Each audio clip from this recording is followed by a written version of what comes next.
thoughts of self-harm, please call the National Suicide Prevention Lifeline at 1-800-273-8255 or visit suicidepreventionlifeline.org. Due to the graphic nature of this program, listener discretion is advised. Suplex! City! Limits! Suplex! City! Limits! Suplex! City! Limits! Suplex! City! Limits!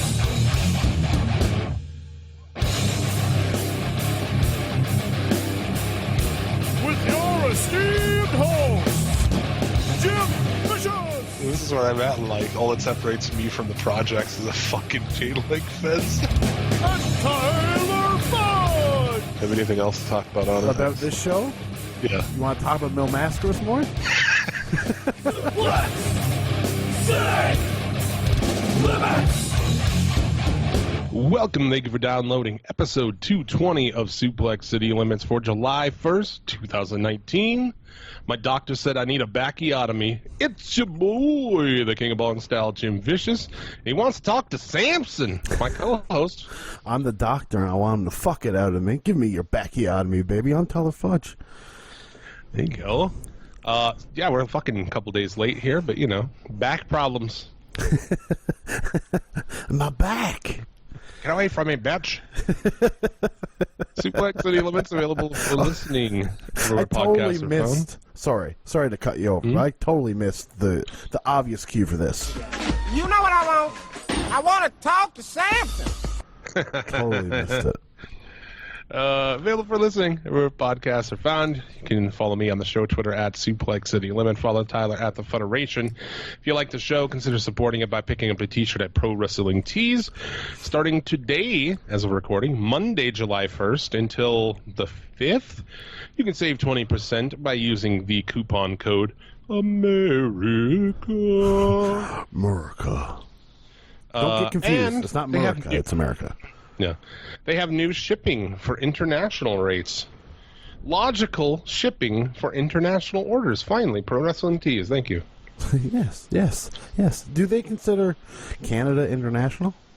Yeah, you guys got new shipping too. Oh, sweet. $7.99 for one shirt, $11.99 for two shirts, and so on. $15 for three. It's way better than it fucking used to be. Yeah. No, it definitely is.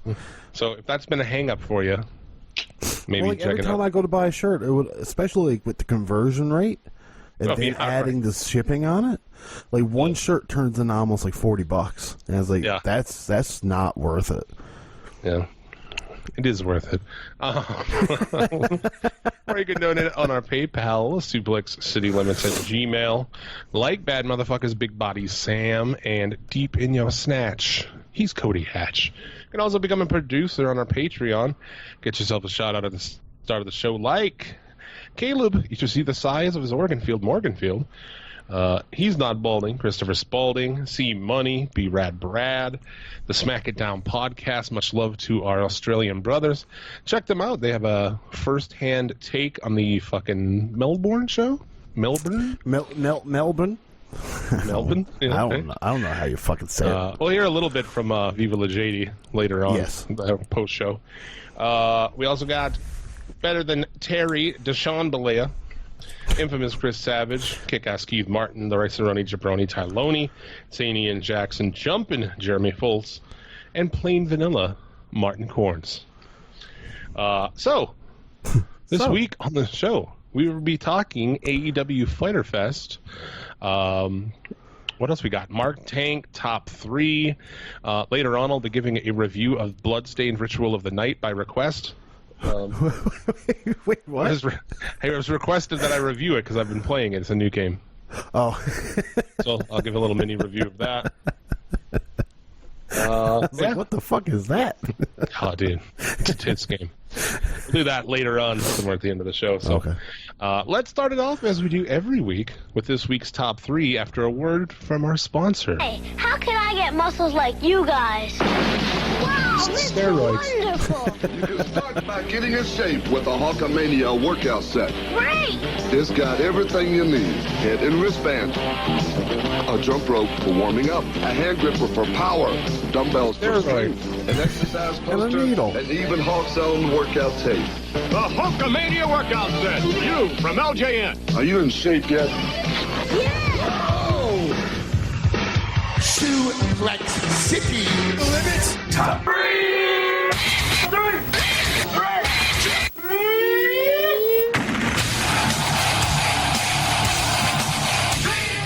It's the Suplex City Limits Top 3, our top 3 matches of the week.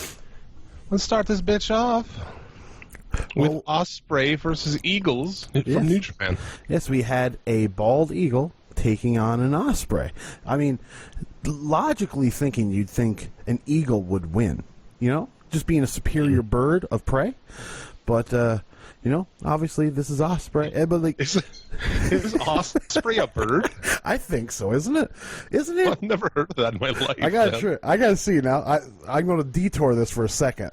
Ospreay, bird. This motherfucker. You're fucking right. Osprey, the beautiful flight of the osprey bird of prey hunting. Yeah, boy. And they kind of look like an eagle, or maybe more like a falcon. They're also called Seahawks or River Hawks or Fish Hawks. That's an osprey. So, you know, an eagle, you know, just a little bit better overall. He doesn't know shit about geography, but zoology. Step back, motherfucker. Buddy, it was brought to my attention that I should do a teaching course on this channel about geography. So maybe, you never know, one of these days you might get a surprise geography with Taller Fudge. Who knows? The capital of Spain is Berlin.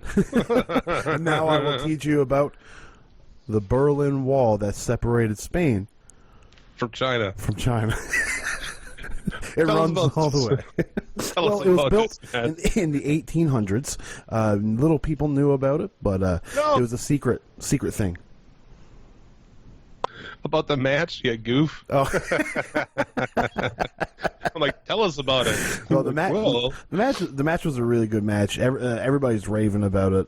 It was really the only good match on that whole show. That whole show was garbage, except for this. I really had no need to see it. New Japan doesn't care. They're just like, we're not going to break out the good shit. No. Here's the show. You'll get what we give you. Peace. But no, this match was really good. Obviously, you had Robbie Eagles being the hometown guy. I don't know if he was legit hometown, but I mean, he's from Australia. Will Ospreay spent a lot of time in Australia. Obviously, Robbie Eagles would be the babyface. That's the way the crowd treated it for the most part. But the main part of the match is how at the end, Robbie Eagles, who is a part of Bullet Club, or I believe he's a part of Bullet Club, turned on his faction and joined Chaos after Switchblade wanting him to hit Ospreay with a chair. So, yeah, I'll tell you something, man. I've been following New Japan, obviously, doing this podcast for years. Yes. And I still have very little understanding of these factions. Me and too. Who, aside from the major players, are in them and what the purpose is. You know, I don't know. We need Chris Charlton on this show to tell us about these factions. But I do believe Chaos was created by Nakamura. It was originally a heel faction. And it was basically to take on, I believe, Tanahashi, I assume. But that's all I really know. Bullet Club, obviously, everybody knows the origin of Bullet Club. But yeah. Love WWE. Been sucking their own cocks all week about this Nakamura versus Rollins match. You don't get to see. Like, no. Fuck, trust us. It was really awesome. Yeah, just trust us. Seth Rollins is the man. Yeah. Fuck, we'll talk about that motherfucker later. So moving on from there. Oh, you're waiting for me?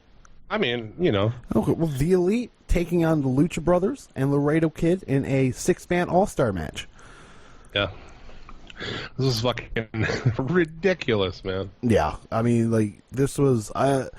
just everything, if you like this style of wrestling, because not everybody does, but... I know a lot of people who don't. Yeah, it's very easy to see it on Twitter.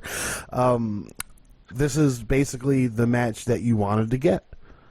Spalding doesn't like it. No, he doesn't. He hates it. I actually watched this show with somebody who was a lapsed fan from the WCW era who got into Lucha Underground. I got him into that. Like they watched through that. So it was interesting how he was like, no, he's like, the Bucks do too much. They try to do too much. You know, I'm like, well, fair. I mean, there was some sloppy shit in here, but there was a lot of insane shit, dude. Yeah, and it I don't want to come because I'm going to come off as a sympathizer when I say this, but I don't mean it as a sympathizer. Nick Jackson rarely fucks something up, so I give him a pass on that one because like it seemed like everybody was having trouble with those ropes. I don't think the ropes were tight enough. Yeah, it did seem like some people had problems with them. Yeah, and dude, that's like a 10 out of 10 degree of difficulty. Yeah, so you kind of get points regardless. It's just like swimming. You know, you're doing a difficult move, you fuck it up. Well, you're going to get more points than the guy that didn't try to do a difficult move. So launching Phoenix out of the ring over the fucking corner. What the hell? Super fun match. It was. A lot of people's first time seeing Laredo Kid, who made our top 3, 2 weeks ago? Yeah, against El Hijo de Vikingo or something like that, was it? Yeah, Buddy. You knew he was going to be taking the pin on this one. Oh, of course, and there's no reason not to. This isn't all like you look at these 6 guys. Who stands out as the weak link? Laredo Kid. He's obviously not the one that they're going to be pushing because we've seen the guys that they're going to be pushing and how they treated those guys. So Laredo Kid is not really pushed at this point in time. Just a mystery partner because this was supposed to be Pac. Yeah. Which we'll see now. I mean, for Laredo Kid, it's like, dude, this is great. This brings up his profile. He'll be working in way more indies now. Well, I'd be surprised if he wasn't. He did work Impact before. Yeah, but I mean, that's like, you might as well not, you know, if a tree falls in the woods, does anybody hear it? Right? You know if you go to commercials and then the show never comes back. Do you or really I guess work? This week there was like, somebody pulled up Google like 2 weeks ago. During the feed, so like you're watching Impact on, and then fucking all of a sudden like a Google thing pops up. Unreal, unfucking real. Although on Fyter Fest, you could see it was. We'll note it later, but during someone's entrance, I saw the mouse cursor in the corner. Oh, did you? Oh yeah. That's I was like, fantastic. that's low rent shit. This really is Fyter Fest, dude. and that before we go on, I do think. That we'll get into it later, I imagine more, but there was a way to do that pre-show much better than it was. Oh yeah, easily, and I'll give my 2 cents on it later. But up next is Moxley and Janela in what I thought was a it's a watered down death match. After I watched the CZW Tournament of Death this year, after I watched it last week because Casino Downtime was in it. This is much more tame than what they would do, but. It's done more in a aesthetic feel. You know what I mean? They did a good job telling stories. They didn't need to throw light tubes at each other because they had a fleshed out story to tell. Just the cringeworthy benefits though of this match. Like when he took the socks off of Janela, I immediately curled my toes. I was like, oh no. Oh no. Yeah. It was during Moxley's video that you saw the mouse in the corner. Oh, was it? Yeah. Fucking assholes. Where did his prosthetic leg, did that come off of somebody? I think so, because they were walking by the crowd, and then all of a sudden, from like 3 rows back, somebody reaches over with a prosthetic leg. And I lost my fucking mind. Same thing with, did you notice the guy in the corner with the big Polaroid camera? That used to mark out for every last thing? Oh yeah, okay. Oh, like I loved that guy. Like during the opening match, he marks out during Christopher Daniels' Angel's Wings, and I was like, if that's what he's going to mark out about, I can't wait to see his response to things later on in the show. But he just looked like a guy that he was probably from the gaming conference. He shows up, he sees it, and is like, holy shit, I'm a wrestling fan now. I thought that dude must have been on like fucking mushrooms or something. This bro's on ecstasy or something. He could have been. But there seemed to be like a row of 4 people there with him that just seemed super into everything that was going on. And then also down that row, there was the guy that's at every NXT show. So, oh really? I seen a thing from Kayfabe News. It's like Triple H descends or rejects contract from NXT fan or whatever the fuck. He's not allowed back in. I thought it was pretty funny. Yeah, tons of good shit on this, man. You know, you could see like Moxley just like this "you sick fuck" chance. You could see he was just like, it brought a little tear to his eye, I think. I think so. I think he was quite happy to be back into this environment. I'm happy to see him back, not in this environment per se, because I don't want to see this match all the time.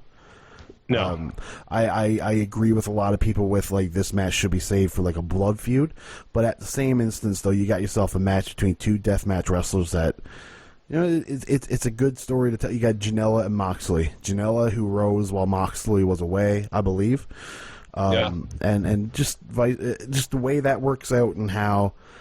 You can get away with this one just being where you don't have television, but later on in its course, I would rather for them to build it up and maybe like just a shitty instance. Darby Allin and Cody, they go through a series of matches at the end, do like a spot fest match. You know what I mean? But yeah, I mean, I get the point of like this should be built up, but at the same point, the little video package they released this week was fucking great. It was. It was. And it made sense, dude. Yeah, the story that they built made sense. You know, you've been away fucking doing this pussy shit, and I've been here, you know, going off the buildings with Zandig and shit. Ripping my fingers off. Yeah. Escape and death. Yeah, I love this match. I thought it was great. I did too. I like some hardcore elements when it's interjected correctly. You know, when it's, I don't know, it just takes a little bit for me. You know, I can't just do like the straight up deathmatch stuff. Nothing against it. You know, we all like our own shit, but. Well, like, and the way I look at it is if I've tried to adapt your mentality, and it's working so far. It's their bodies, let them do what they want with it. Yes. Like you can interject in certain ways if they, you know, if somebody's just like Zandig and just like I'm going to jump off the Tron through a table. It's like no, you're not. But like when it comes to using thumbtacks and barbed wire, if you're not going to rip your bicep open like fucking Sabu, go for it. Like we don't need barbed wire matches like where the ropes are barbed wire because that just makes for shitty wrestling in general. Fuck yeah. But when it comes to barbed wire tables and barbed wire chairs, I'm fully fine with it because it's only surface wounds. What about it's merely a flesh wound? What about fucking piranha tank matches? Well, like they're not real piranhas, right? Oh yeah. What? I did one of those on Ringside with Jim.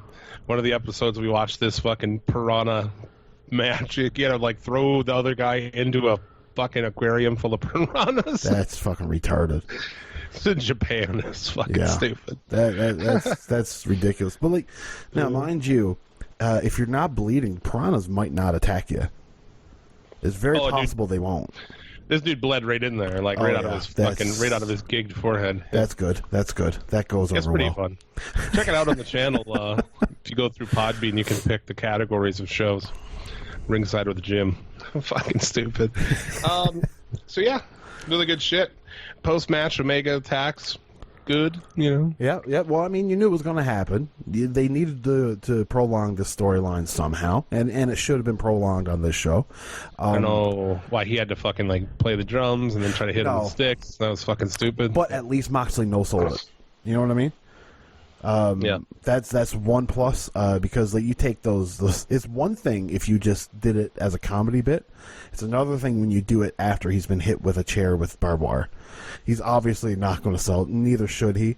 I'd rather if he didn't do that hokey bullshit, especially in this kind of environment where you're supposed to hate him. This is turning into a blood feud of sorts.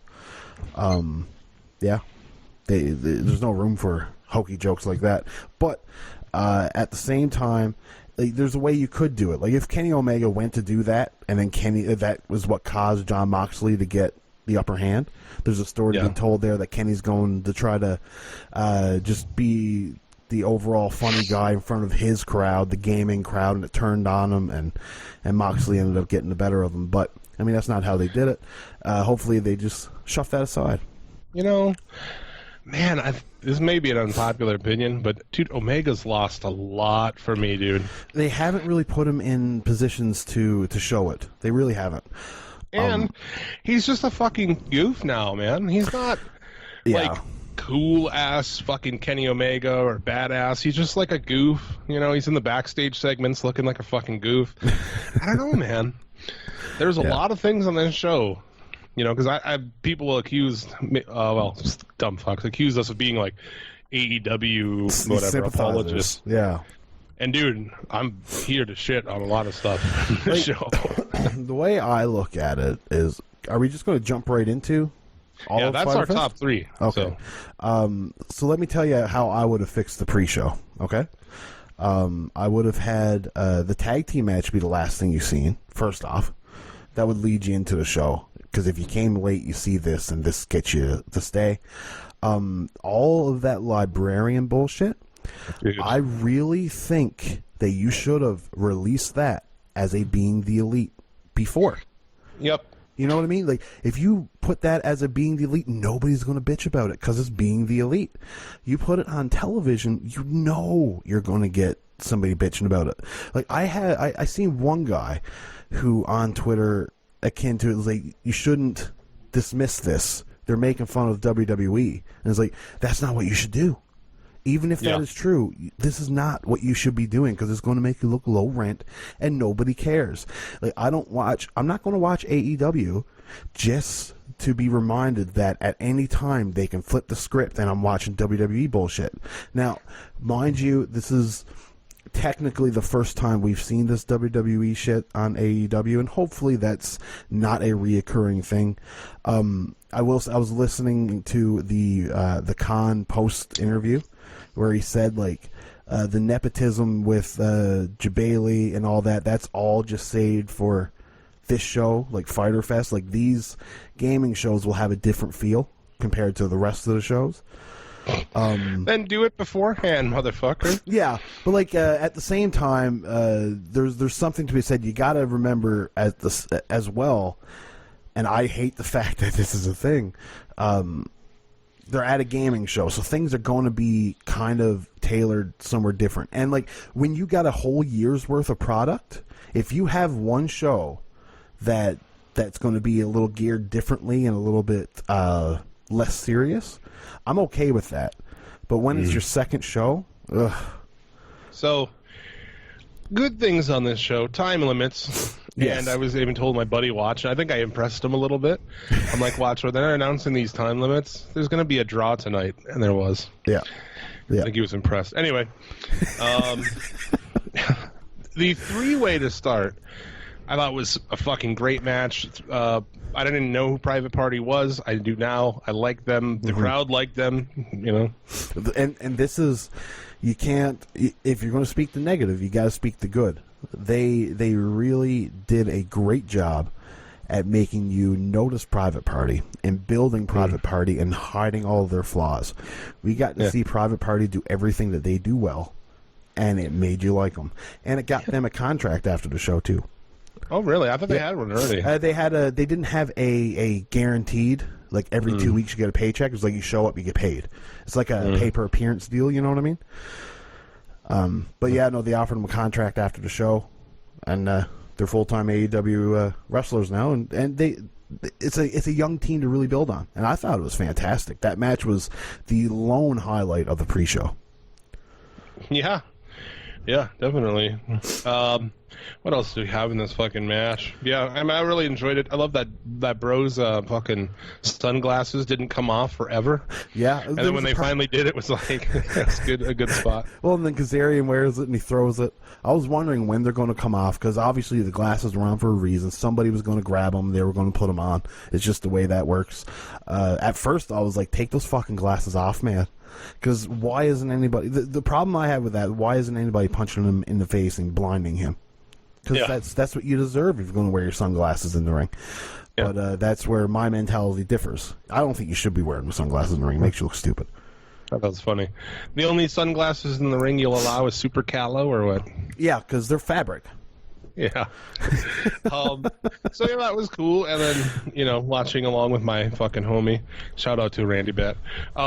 I had to apologize for all this shit. And I felt those feelings that you feel so many times when you watch WWE and somebody walks in the room or somebody happens to be there and it's fucking embarrassing. And I had to apologize. I'm like, dude, I'm sorry. Like, I felt like I had to apologize. Yeah. That rest of that pre-show fucking sucked, dude. Like, I posted the same thing on Twitter when I was responding to something like that. It's like you can tell us to wait to see where it goes, but at the same time, you're not going to win fans over when I'm afraid to show somebody this. I'm not going to show somebody that.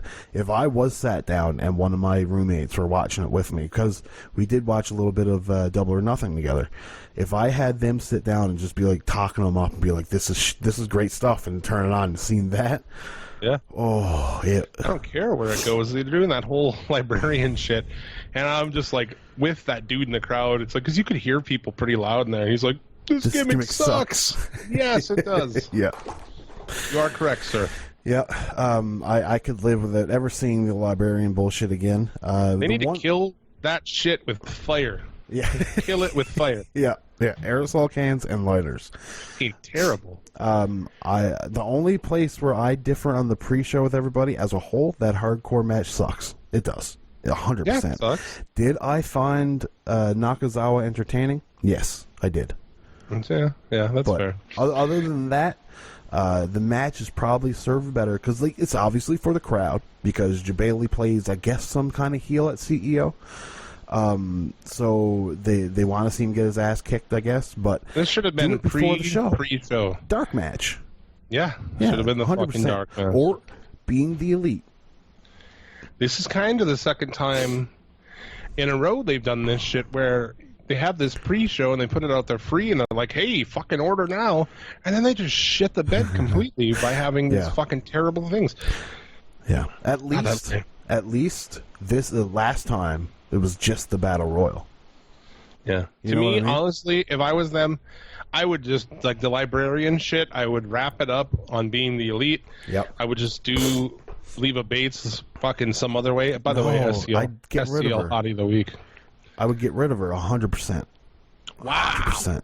I've never... it's been a long time since we've had to talk about blue pants on this show. Yeah. But if you can't remember my hatred for blue pants, it's back again. I hated blue pants.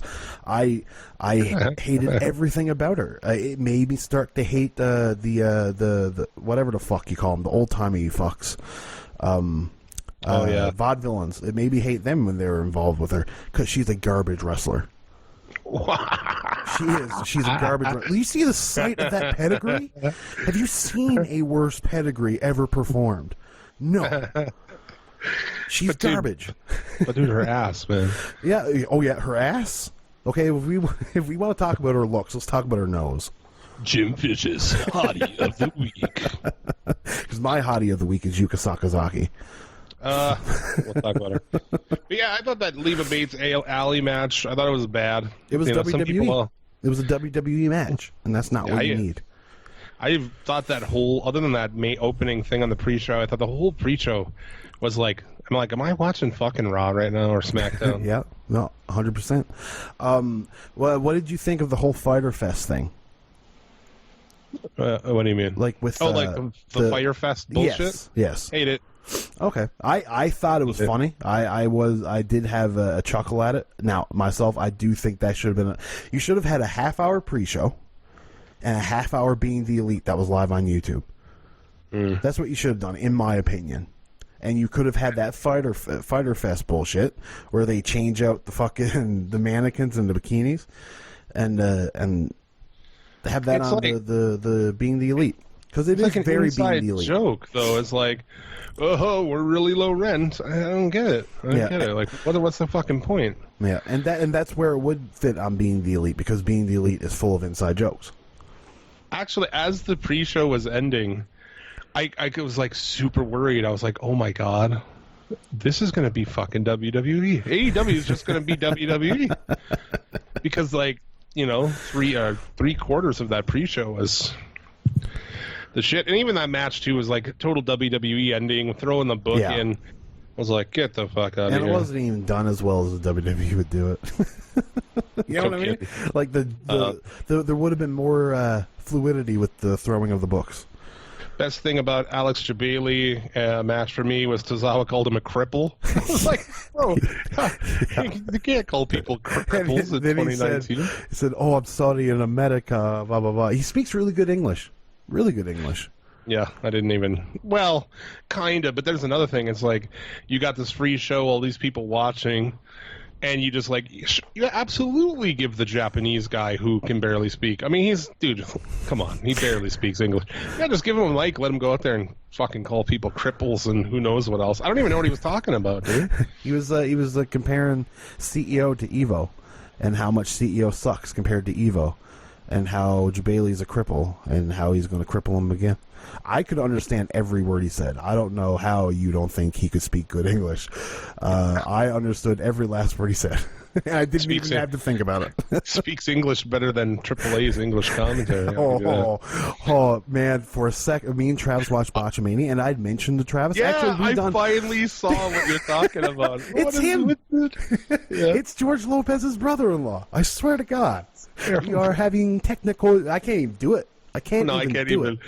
And he's got like a high-pitched fucking shitty voice. It was horrible. I'll never get... I want this in record. Okay? I will never watch AAA again. Okay? Wow. I will. I won't. That's it. But yeah, this Alex Bailey shit, I hate it. I don't know. He's not a wrestler. Why put this on the pre-show in front of all these people? You know what it really reminded me of? I was waiting for like fucking Vince Russo to come out. It was a total WCW 2000 Vince Russo shit. Yeah. Yeah, no, I get you. I get you 100%. Like I'm going to keep on saying, because I firmly believe it, if they were to do this once a year at the gaming conference, not hype it up as a huge show, you know what I mean? I'm okay with it, 100%, because you're marketing towards a crowd. But other than that... I am a gamer. I am a fucking gamer. Yeah, but you're not at a gaming conference. You're not that gamer. You know what I mean? You're not your whole life is gaming. I fucking get my dick sucked on the reg. But it's like going for hog wild with WCW. You would do things that you normally wouldn't do because you're around a bunch of redneck racist bikers. Yeah, so you would have the black guys, Booker T and Stevie Ray, go out on his heels so that they could get fucking heckled and the crowd is happy. Now, nobody gets a huge uproar anymore for that, so why would you get an uproar for them catering towards a gaming community once a year? If it's not highlighted as a super big show, I don't see a problem with it. But if that continues on with week-to-week television, fuck. What a fucking problem. Otherwise, we're going to have a fucking 2-hour show just on this. And I have a bunch of Mark Tank I want to fucking laugh at. Shima versus Daniels. Oh, right. A serviceable match. I thought this match was okay. It was a good opener. The problem with it, I just thought it was fucking boring. I thought it was a good opener. It really got the juices flowing. It kind of cleansed the taste out of your mouth from the pre-show because it wasn't garbage, and you got to see this. It was solid. It was serviceable, but I was bored, and the person I was watching with was also bored by it. It didn't kick off the show with some excitement like I would have hoped for. They didn't really have anything to kick off the show with excitement, though, after that. You know what I mean? Yeah. And that's why I think that 3-way tag team match should have been the thing you've seen before the show. Yeah. They could have put that here, too. Put Shima and Daniels on the pre-show. I don't know. Very true. That's actually, I think that idea was probably best. But at that same point in time, if you had done that, then the pre-show gets fucking completely lambasted. Yeah, Taichi Daniels. I don't know what's going on with that. Is that a thing he's been doing? I guess I haven't been paying attention. Taichi Daniels? Oh, he's always had that little microphone. I don't really remember that. No? He's been coming out with that microphone for at least a couple years. Well, it shows what I fucking know. When they were The Addiction, Daniels used to come out with that microphone in TNA. Oh, yeah. I guess I must not have paid much attention to it. I mean, not a lot of times is Daniels in a high-profile match. It's usually Kazarian and Storm. Or Kazarian and Kaz. Storm. Yeah, he's just here to fucking put over Shima, because Shima's going to lose to Omega. Yep. Which, I will say, you were talking about how we haven't seen Omega be Omega. Hopefully, we see it with Shima. And then leading into a match with Moxley, which I'm going to be there live. So I really hope it's a good match. If it's not a good match, I'm going to be very disappointed. From there, we had the women's 3-way, Rio, Nyla Rose, and Yuka Sakazaki, who from the last show became one of my favorites. Yeah. Also, I used to pick her all the time on Jet Set Radio. So. What? What's Jet Set I'm Radio? just joking. She just looks like a character from Jet Set Radio. And the other chick looks like what's that fucking fighting game where it was like all the bitches in like bikinis and shit. Dead or Alive. Yeah, she looks like someone Dead or Alive. That's a weird name for fucking those bikini fighting games. But remember when B-Rab Brad was telling us that this was the lady that Kenny wrestled was in the match? This is where we got confused. It's the lady he used to tag with. Not the little girl from the match. It's the lady he used to tag with, an 11-year-old. And that was Riho. There's nothing better than, like, just a baby-face, cute little Asian girl. The sad look she gave at the end of the match was like, you just want to, like, go and give her a hug. Yeah, you know, you're it just is. like, oh, I'm so sorry. And then JR said it best. That's a sad wrestling face right there. Yeah. Now, let's see what I got here. Nyla Rose, still bad. Now, this is what I'm going to say. The match at the beginning was very lackluster when it came to Nyla Rose. Towards the end of the match, though, I think she really picked up. And the spots that she did at the end of the match really highlighted her strengths. I found catching both girls was cool. Yeah, exactly. And like the Swanton Bomb, at least it's a decent-looking aerial move. The knee to the back of the head while I think Yuka was draped over the ropes, I thought was really dope. I don't know. She's still not a good wrestler, but given the right circumstances, you would think a trans woman would be a fantastic wrestler. Okay, you know what I'm saying? I'm afraid to say this bullshit on air because you probably shouldn't then. No, it's not that bad. I don't think. If I was a trans woman, a man I used to be a man, I would be afraid to not pull a punch. You know what I mean? Oh yeah. It's like if you want to try to be snug, you could kill this lady. Especially like Yuka, she's like 72 pounds. yeah, 72 pounds of fucking pixie stardust. Yeah, I fucking love her though. She's great. Oh yeah, I think she's fantastic. All those girls too. All those Japanese girls. Yeah, I was talking about it with my buddy Watch, and he's like, the Japanese girls have so much personality. Yeah, and they do. It's like they don't say anything, but they have these like fully kind of developed characters anyway, and so much like energy, and like they're so good. Yeah, and they're good workers. You know what I mean? They work well, and I did like the story that they told at the end of the match where Rio pushed Yuka after the pin. Super surprised that Rio picked up the win here.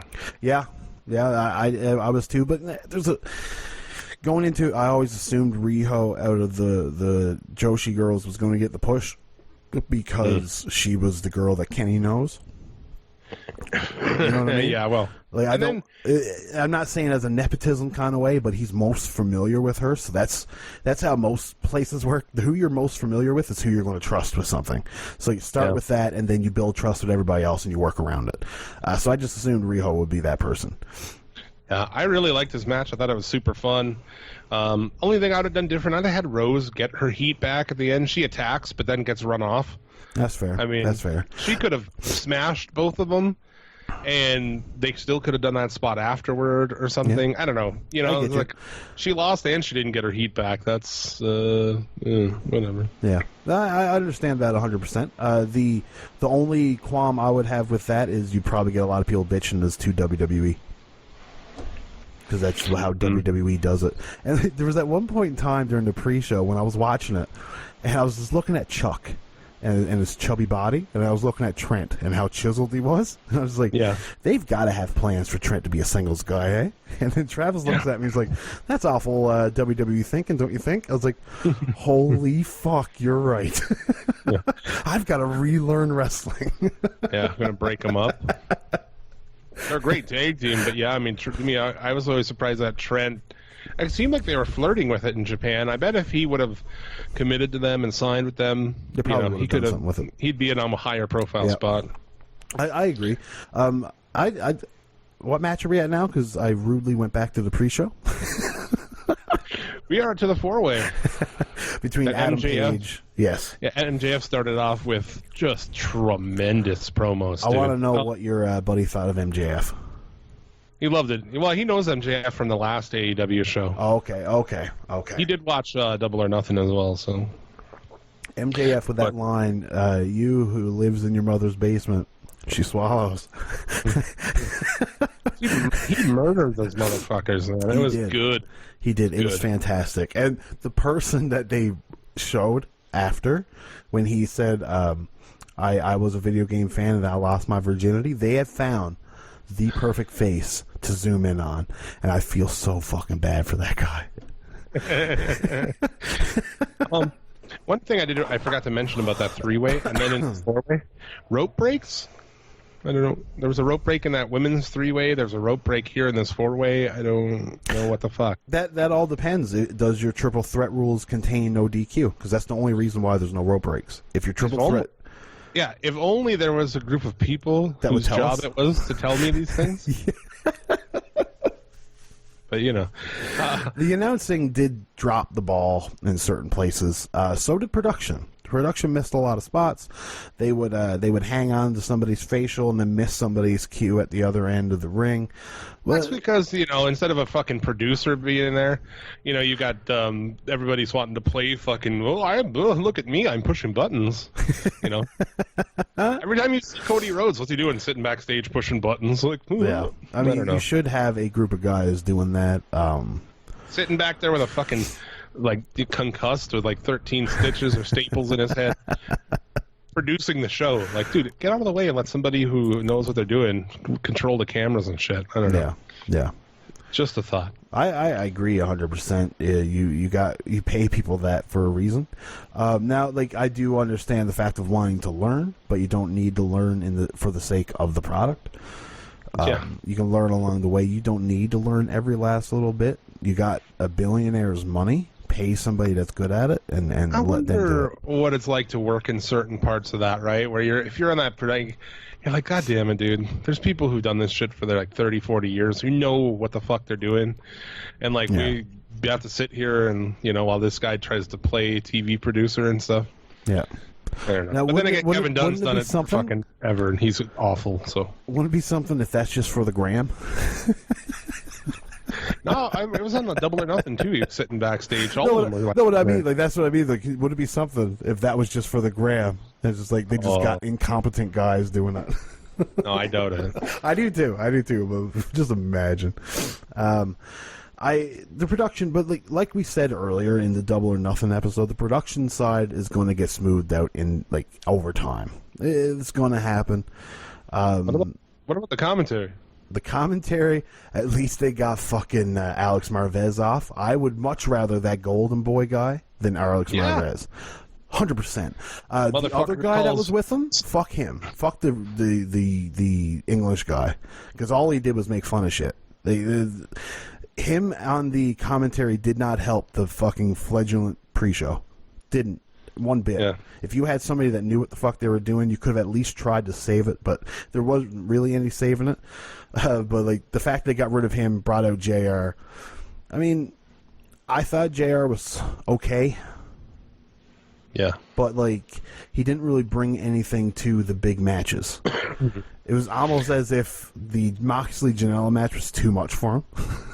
And he just and I want it, dude. I want it for him. I do too. I want this story of him his comeback and all this, but man, it's not happening for me. Yeah, it's. I'm willing to wait and see, but at this point in time, I don't think Jim Ross on your commentary full time is the way to go. I don't know. Yeah. I mean, it is. I guess if you're going to do a 3-man team, keep them there, but just keep them there for the don't go. Yeah. Keep them there for like the little great sound clips. I mean, I think he's trying to carry too much here. Yeah. Let Excalibur do the play-by-play and lead you to where you need to go.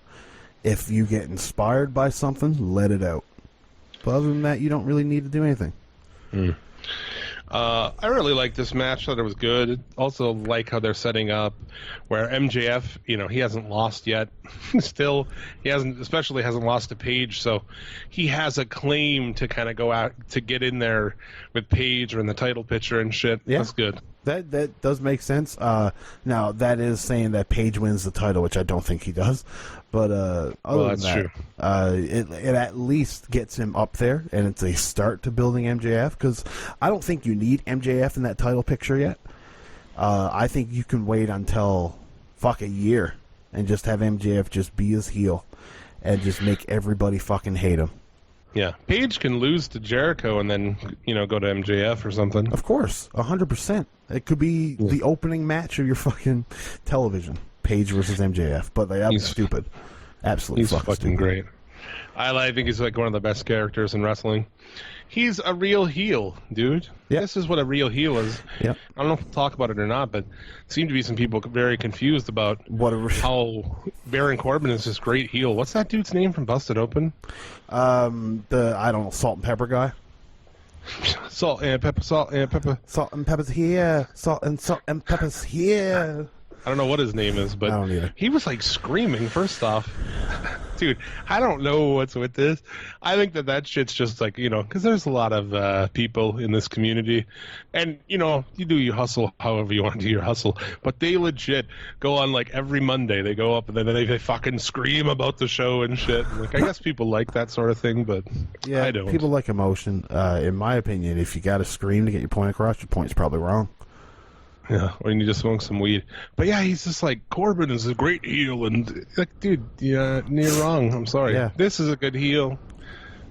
You know? Like, you want to see MJF, and dude, MJF could lose every fucking match for the next year, and it wouldn't even matter. It wouldn't matter at all. Because he can talk himself out of it.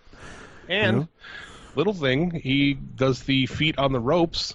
Where the fuck is that in WWE, by the way? When's the last time you saw a heel in WWE try to fucking put his feet on the ropes or something? That was one thing that really blew my mind, watching so much modern wrestling, and then when we went back to do the Battle of the Woos for the Federation, the 90s WCW, and seeing all the footwork on the ropes and just being like, man, I wish there was so much more of this.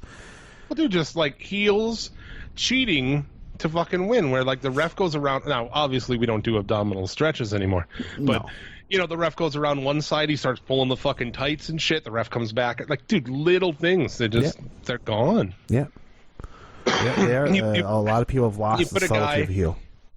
In a sharpshooter or something, fucking grab the rope, dude, when the ref is down in his face trying to ask him. Yeah, I don't know. God damn it. Anyway, MJF is fucking awesome. Goddamn right. What did you think of Jungle Boy? I thought he shone a lot in this match. Dude, he did that. I don't know what the fuck that spot at the outside was. That was insane. Man, that was insane. And the fact that he still clipped his feet and got fully rotated. He was going fast. I mean, girls like him. He's tiny though, but he's good. He's a high flyer. Also super young, right? Yeah. If you have him with Luchasaurus, because as soon as I seen Luchasaurus in the ring, I knew there was going to be a spot where Luchasaurus caught him. Also, did you see the picture of a Luchasaurus and Jungle Boy training together 10 years ago?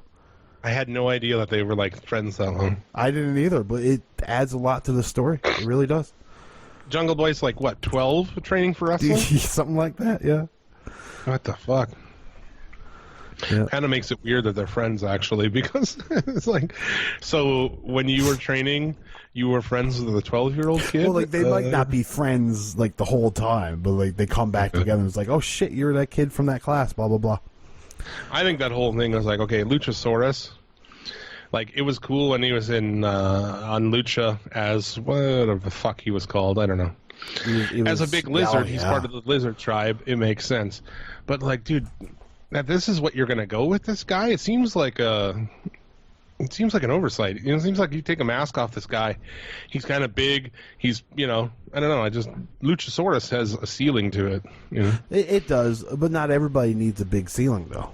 I know, but you're not going to be like AEW champion Luchasaurus. I think he's mainly a tag team to be with Jungle Boy, because Jungle Boy's in the jungle and dinosaurs live in jungled areas, or lived in jungled areas. That's a stretch. But yeah, it was good. I really enjoyed the match. I did too. Jimmy Havoc was a afterthought. I didn't think of him at all in this match. But they built Jungle Boy up like they built Private Party, and you want to see more of them. And like they did Darby Allin in the next match. Jimmy Havoc without barbed wire and tables and ladders and shit. There's nothing. What is he? He doesn't know what to do, you know? Yeah.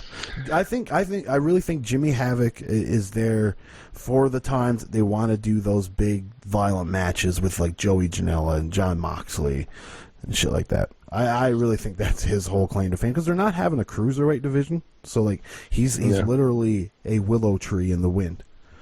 Yeah. And I actually don't mind him. I thought that was interesting. My homie was a fan of him. He's like, I like this. I like Jimmy Havoc. You know, he's brand new to this shit. Well, but he thinks he looks cool and shit. Exactly. You know? He comes out, looks cool. As soon as he takes off the getup, it's like, oh. Yeah, right. So, yeah, Cody, Darby Allin.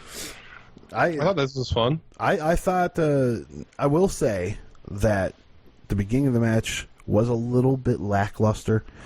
I thought, anyways. I thought it took a long time to get to the point of the match. But once I clued into the draw and, like, how they were building that, and they started, because it's the first time I really noticed the time, because I believe this was the first match that went long enough where you really noticed it happening all the time. Yeah. I was just like, they're going to a draw. They are definitely going to a draw. Okay, dude, we start a pool on how long fucking Darby Allin wrestles. Holy shit. Oh, I give 5 years. 5 years. This fucking kid. That, you know, not only that trust fall, everybody's like, holy fuck, that, but also the one where he gets shit canned out the side. Through the post. Yeah. What the fuck, dude? Hey, yeah, if that's what you want, like that trust fall, it's not the first time. I've seen him do that trust fall onto the apron before. He's done it at numerous indie shows. I was kind of desensitized when I seen it. Still, it sucks. But hey, this is the way I look at it. It's fake wrestling, right? A lot of people had problems with him finishing the match after being beaten completely. He stood up from that trust fall, right? Yeah, so well, eventually. He's not that hurt. You know what I mean? So, like, the way I look at it is I can believe if he can stand up and get back into the ring, then okay, well, he's not that hurt. You know, how do you do that? How do you even do that move? How do you even? I don't even understand how you fucking bring yourself to do that, and like, how do you plan for that? How you're like, all right, here's what I'm gonna do. I don't even know, dude. I don't know either. Like, I've seen a lot of people talk about how, like, seeing Darby Allin outside of wrestling, and how, like, they claim, like, he's the real deal. Like, one person says, like, they were walking down the street one day and they seen Darby Allin just setting up ramps in the street and eating shit on his skateboard. The guy, I think, just likes pain. Skater to an extent, or what? I think so. He did some stuff with Tony Hawk and shit. I don't know what that entails, but I've gotten way out of the skating scene. Like we were talking about, I believe, on Twitter or Facebook. Tony Hawk's Pro Skater 2 was like the pinnacle. all the skaters we were talking about are like fucking old men and Bucky retired. Lassick, Bob Burnquist, fucking Rodney Mullen. Rodney Mullen's my fucking boy. Rodney Mullen didn't have much in the way of vert or like pizzazz, but man, manuals and groundwork. Fuck. And he also didn't compete. No, you know, he never did like competitions and shit. I was like, he's just he punk did back rock in the as day. fuck. He competed in competitions back in the day when they had like the flat street vert stuff. You know what I mean? Like Lords of Dogtown and shit like that. Yeah. I just fucking love that guy's work. Anyway, but yeah, this kid, I don't know, man. You know, I don't hate him. I guess we'll see. You know, he is kind of a darker character, a Raven-esque sort of character. Yeah. I'm willing to see more. I thought they built him up really well. He's really small. He is really small, but that's why they gave him the tough character. You know what I mean? He can take a lot of punishment, and he will take a lot of punishment in hopes to get the advantage in a mistake. And I think it's a good story going against Cody. You had Cody who took him lightly. It leads to another match where it's like, okay, well, Cody's not going to take him lightly this time. There could be no time limit, and just Cody beats the shit out of him. You know what I mean? But yeah, we'll see where they're going. I kind of thought you could have done Cody just gets him at the end. Well, and he almost did get him, too. You know what I mean? He was in the 2 count, I think, when the bell rang. Yeah. But and then after the match, Shawn Spears comes out, hits Cody with a chair. This is like, dude, fucking wrestling fan. This is what I'm saying. I said it before this, but it bears repeating again. One of these weeks, you're just going to come here, and it's just going to be like a different show. When we talk about UFOs or something, fucking wrestling fans, man. I can't stand it, most of them. Yeah. I mean, who gives a fuck what they were trying to do? Like, okay, this chair was gimmicked. It wasn't supposed to happen that way. The back hit him in the back of the head, and like, do you see some of these people have been railing on this for days now? I mentioned it when I first seen it. I said, "Boo that chair shot." That's all I said about it. Once I found out it was gimmick, it was like, okay, you know what, whatever. Because I do think you should be able to do what you want with your body, but there should be a line drawn where we don't need people getting dementia early on, right? You know what I mean? Like it's not like they were trying to go out. Like there's some guy, I don't know what, some podcast, I don't know. Anyway, I have no idea which offhand, but he's like, whoa, and I'm like, dude, the chair was pre-dented. It was gimmicked. It was an accident. Yeah. He's like, not on my TV. Like, what the fuck does that even mean? Not on your TV? Not my president bullshit. That's what that is. The chair was gimmicked everywhere, including your TV, motherfucker. They didn't have the top of the chair gimmicked, and that's what cut them. And like with concussions, you always have to worry a week later, right? But a lot of people, I don't think a lot of people know how concussions work, like how you get a concussion. Your concussion is from your brain rattling inside your head, and so like you get really bad concussions when you're hitting the back of the head because the front of your face is behind your skull is really jagged, and that's why you can get a lot of traumatic brain injury when you get hit in the head because your brain shifts into gray matter, stabs into that stabby skull, bounces back, boom, brain damage. But when you take that chair shot, the only part that really ricocheted his head was the top of the chair that split him open. Now, if you could see, he wouldn't have had staples if it just smacked him. It hit him and slid, and it pulled the skin down. Yeah. And that's not... I don't think he's getting a concussion from that. Sure, you got a fucking hard head, and it hurts, and you got blood all over your suit. But that's almost the least of your worries. That's the most of your worries. It was very safe, and like Tony Khan said in his interview, even if a plane goes down, you can have the greatest pilot in the world and all the safety features in the world. A pilot errors, pilot error. All the safety precautions could never change it. The same thing with this. He got him hit in the head. Unfortunately, it didn't go off exactly as planned, but guess what? I don't think he's got a concussion. I don't think there's any reason to worry about the concussion. The chair was gimmicked. Guess what? They used to gimmick chairs in ECW, too. Dude, it's not like people are treating it like, oh, this company's going to be smashing people in the head every fucking day with chairs, which they're not. Do you know what this is all about? On a Nightmare Family video, he was asked about Sean Spears, and Cody said he'd be a good training hand.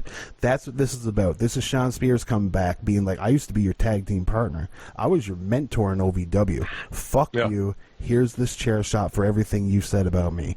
That's what that is. And I fucking think that's fantastic. Great storytelling. Yeah, but you know what would have been nice there? Again, if only someone had the job of fucking telling me this. Yeah. Jim, we should be announcers.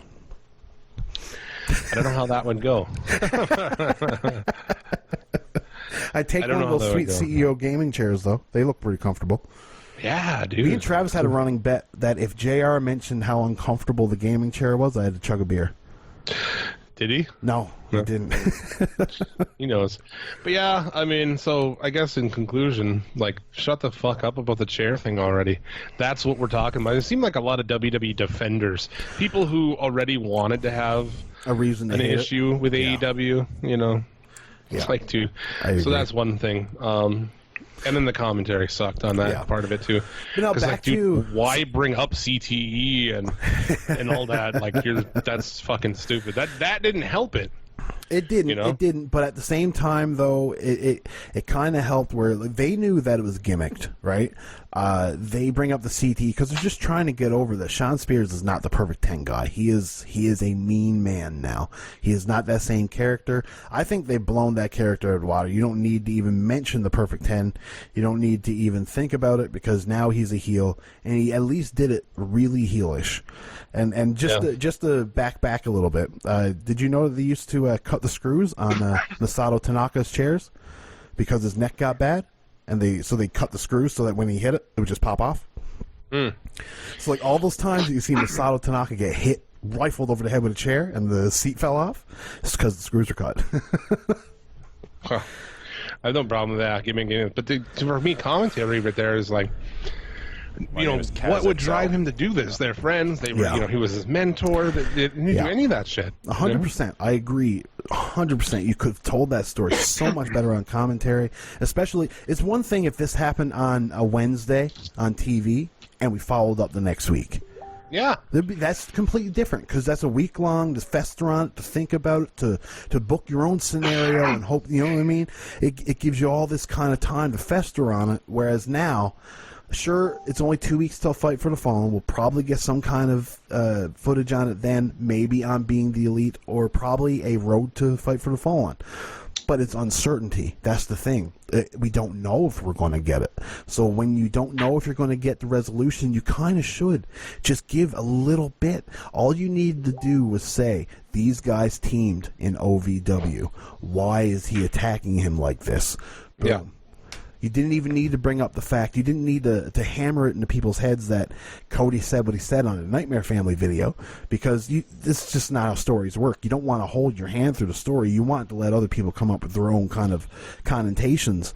But at this point in time, it's too much goodwill. You're giving the fans have too much goodwill towards this product that I think it could make the people making the product really what's the word? Just standoffish on pulling the trigger because they know people are going to be okay with it anyways because their hardcore fan base will cheer anything. I don't know. Sure, man. But yeah, we talked about everything else on the show. So overall, that was a good show. Some good matches in there. I liked it. I thought it was fun. What do you think of the throwback to the Florida Championship Wrestling days with the Lights Out match? That got lost on a lot of people. What's that? That got lost on a lot of people where everybody was all confused. Why did the lights go out? It's like, wrestling history, bro. You know what else got lost in a lot of people? A fucking draw. All these modern WWE fans. These little kids there, and they're like, I don't know, fucking 16 or however old they are. And they're like, no understanding whatsoever of the Broadway. They've probably never even seen a fucking time limit draw before because all they watch is awful WWE. Well, I had themselves one guy by getting rid of time limits. Idiots. I had one guy who commented on something because I had mentioned that at least the draw was only 20 minutes. So at the end, you don't feel like you got your time wasted. You know what I mean? And one guy just responds at GHWW or GHWW fan 20 or 23. So it's obviously a WWE fan through and through.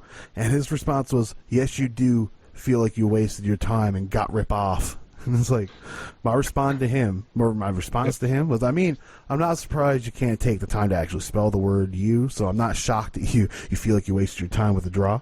But fuck, 20 minutes. It's your time of your day. So goddamn important that if you spent 20 minutes watching a perfectly fine wrestling match and it went into a draw, that you're pissed off, you need to stop watching wrestling or just watch WWE and never, ever venture out of it. Yeah, there was a lot of dumb shit this week, but overall, good shit. Let's move on from there. That was really long.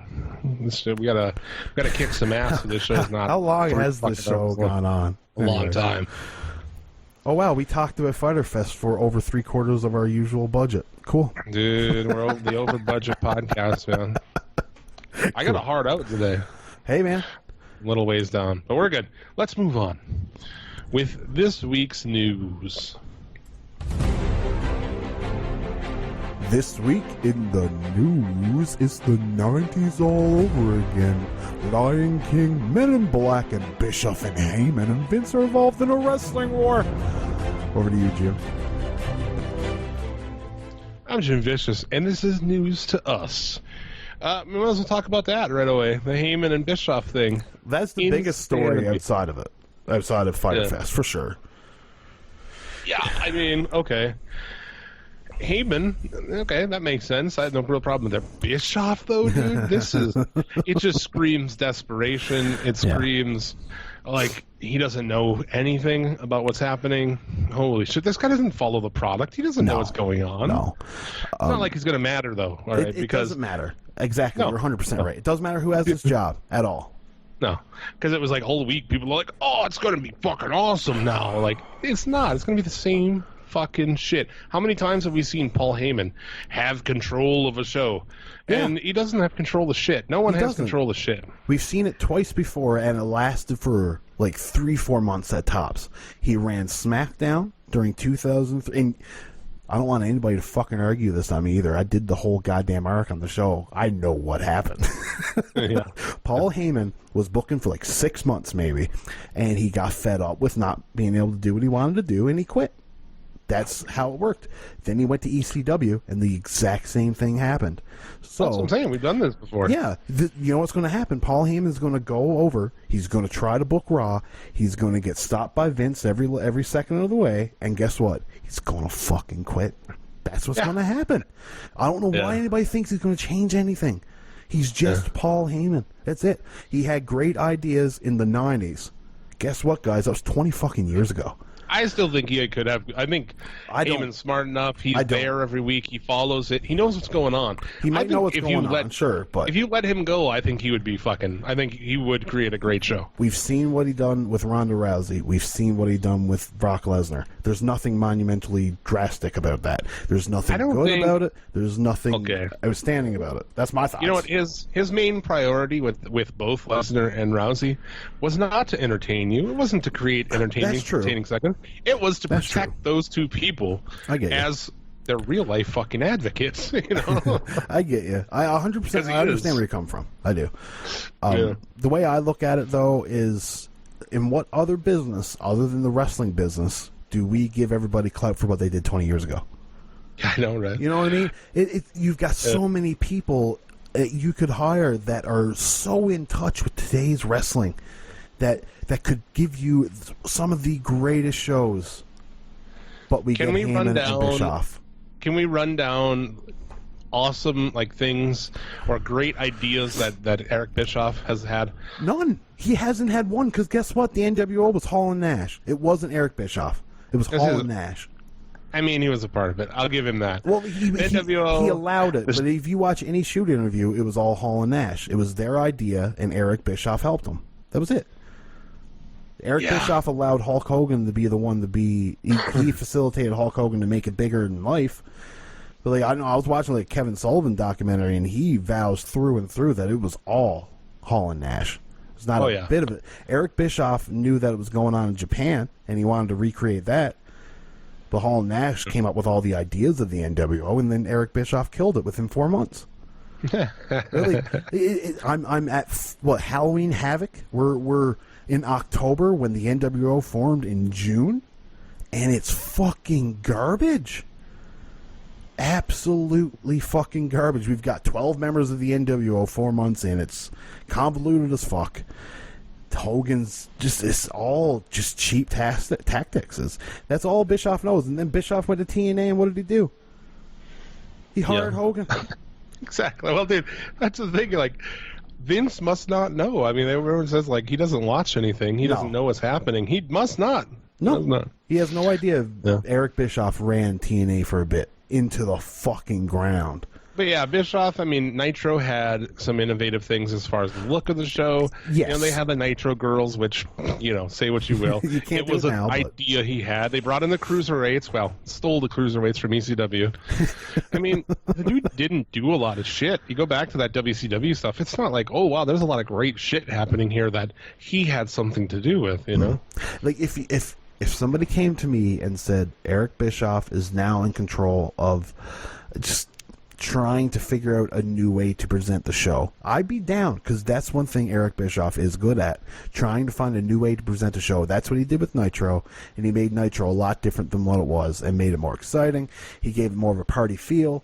It's something that the WWE is vastly missing right now, but I don't have any high hopes for anything because Vince is not going to let control go. We all know that. Yeah. So it doesn't fucking matter. It's just but then I guess an email went out. Originally it was oh, this is going to be backstage only. And then an email comes out, tune in this week to see what they're going to do. And I heard that this email was an accident? Is that a fucking thing? Do you want me to tell you the story? Because I know the whole story. I only heard a little bit about it. So they had a meeting till 4 a.m. for Raw. They didn't even talk about SmackDown. all last week. They just had a creative meeting for Raw. After they got out of that meeting, this email came out, and everybody was just like, "What the fuck? Like, how did an email go out for something we didn't even discuss? They didn't even discuss SmackDown." So, like, the first email that came out was of Eric Bischoff being on SmackDown. So then, when people started looking into it, it turns out that Vince has been told by many people that he needed to stop micromanaging, and so the moment he stops micromanaging, this email gets sent out, because this was one of the departments that he was not taking care of anymore. And, somebody's getting fired for sure. I heard, and I don't know, I'm not sure if people were joking about it when they say it, but I heard that, like, catering goes by him. Now, either they're joking, or he legit is, like, making catering decisions on what's back there and shit.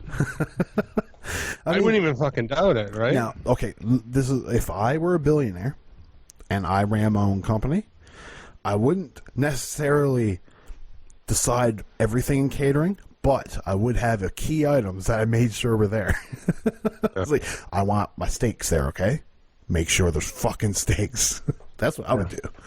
But, I mean, I'd be the worst rich billionaire, though. I would be that asshole if I was a rich billionaire. I just don't know. So, like, everybody who's like, oh my God, it's going to be awesome fucking from go. No. Calm this fucking self down. Yeah. Calm your titties. And dude, Fox, like, great. So instead of getting a guy who's actually cool, like, good and creative and stuff, we get a dude who's good at talking to corporate people, which means, example, talking, just fucking bullshitting people, carnying motherfuckers. That's what Eric Bischoff is good at. That's how he got that job to start with, was bullshitting. Yeah. Well, Turner, all he was a fucking microphone at AWA. Couldn't even get a job at WWE. And then he lied about shit too when he lied about what he did there. Yeah. When he got there, because you go back and ask Greg Gagne, and he's like, he didn't do fucking any of that shit. Like, he barely did anything there. That's fantastic. God damn it. One of the greatest con men. Like, back again. To me, it just shows desperation. That's all it is. Desperation and a lack of just being with the times. So 100%. Tune in Monday to see this earth-shattering shit when Braun Strowman and Bobby Lashley have a Falls Count Anywhere match, or a fucking arm what they're doing drag, or a fucking arm wrestling contest. An arm wrestling contest, and then they had a tug of war. I guess last week I saw a clip of that, and I was like, "Fuck me, dude." Yeah, I mean, it could always be worse. Yeah, it could be Raw. All right, they have some new signings. Speaking of WWE, let's just get it all out. Jinder Mahal signs a new multi-year deal, i.e. 5 years, I'm sure, and then immediately has surgery. He was like, the ink isn't even dry yet. He's like, oh, yeah, by the way, I need surgery. I didn't put two and two together. I heard that he needed to go in for surgery, and I also heard that he had re-signed, and I did not put two and two together. That's fucking hilarious. He also signed Mojo Rawley. Yeah. So, yeah, he's going to do absolutely fuck all. Not that one. Two guys, maybe Raleigh, Raleigh, I don't fucking care. Roly-poly-oly. I would know how to say it if I ever saw him on TV. Maybe he'd go something. He's young or whatever, but like Mahal, nobody was going to sign Mahal. You signed him to keep him away from the boogeyman, motherfucker, because nobody was signing that guy. No, nobody. Impact, maybe. No, not even Impact. Impact doesn't do that dumb shit anymore. No, because they can't afford it. Well, that's fair. I don't think they would do it anyway. I mean, who knows? So yeah, I don't put nothing past Impact. Raleigh came out on, like, I think this last Raw, and I don't know what he was doing, some dumbass shit, fresh off his 5-year contract signing. For him, I just think it's like a thing to be like, what do you do? Like, oh, I'm a WWE wrestler. I think he just likes being a wrestler in the WWE. He doesn't really care. Like the chicks you fuck, they don't care if you're on TV or not, right? Yeah. Yeah. I mean, whatever. Where else is Mojo Rawley going to go? What else is he going to do? He's a guy that he can be in the WWE for the rest of his life, or he can go get a different job. So I mean, Mojo, you never know. You don't think anyone would sign Mojo? I don't see the upside to it. Not yet, anyways. There's so many other untapped talents out there that you can do a better job than Mojo. Why hire Mojo for the inflated price for nothing? That's true. I mean, I don't know who would have signed him. Well, that's my thoughts exactly. Who would sign him? Who would want to spend the money to take Mojo away from the WWE? Nobody. So WWE is going to keep him until they fire him. So I get okay, re-sign guys who might go somewhere else and make an impact, but dude, no, like I said, no one's signing Jinder Mahal. Get the fuck out of here. No, god damn though. I mean, no, dude, the fucking Golden Corral wouldn't fucking hire Jinder Mahal. I will say, I went to an indie show here in Alberta once, and it was after Jinder Mahal got fired from the 3-man band, when he got fired from WWE the first time. He was the surprise entrance in a ladder match. I was like, oh boy, this is something else. Jinder fucking Mahal.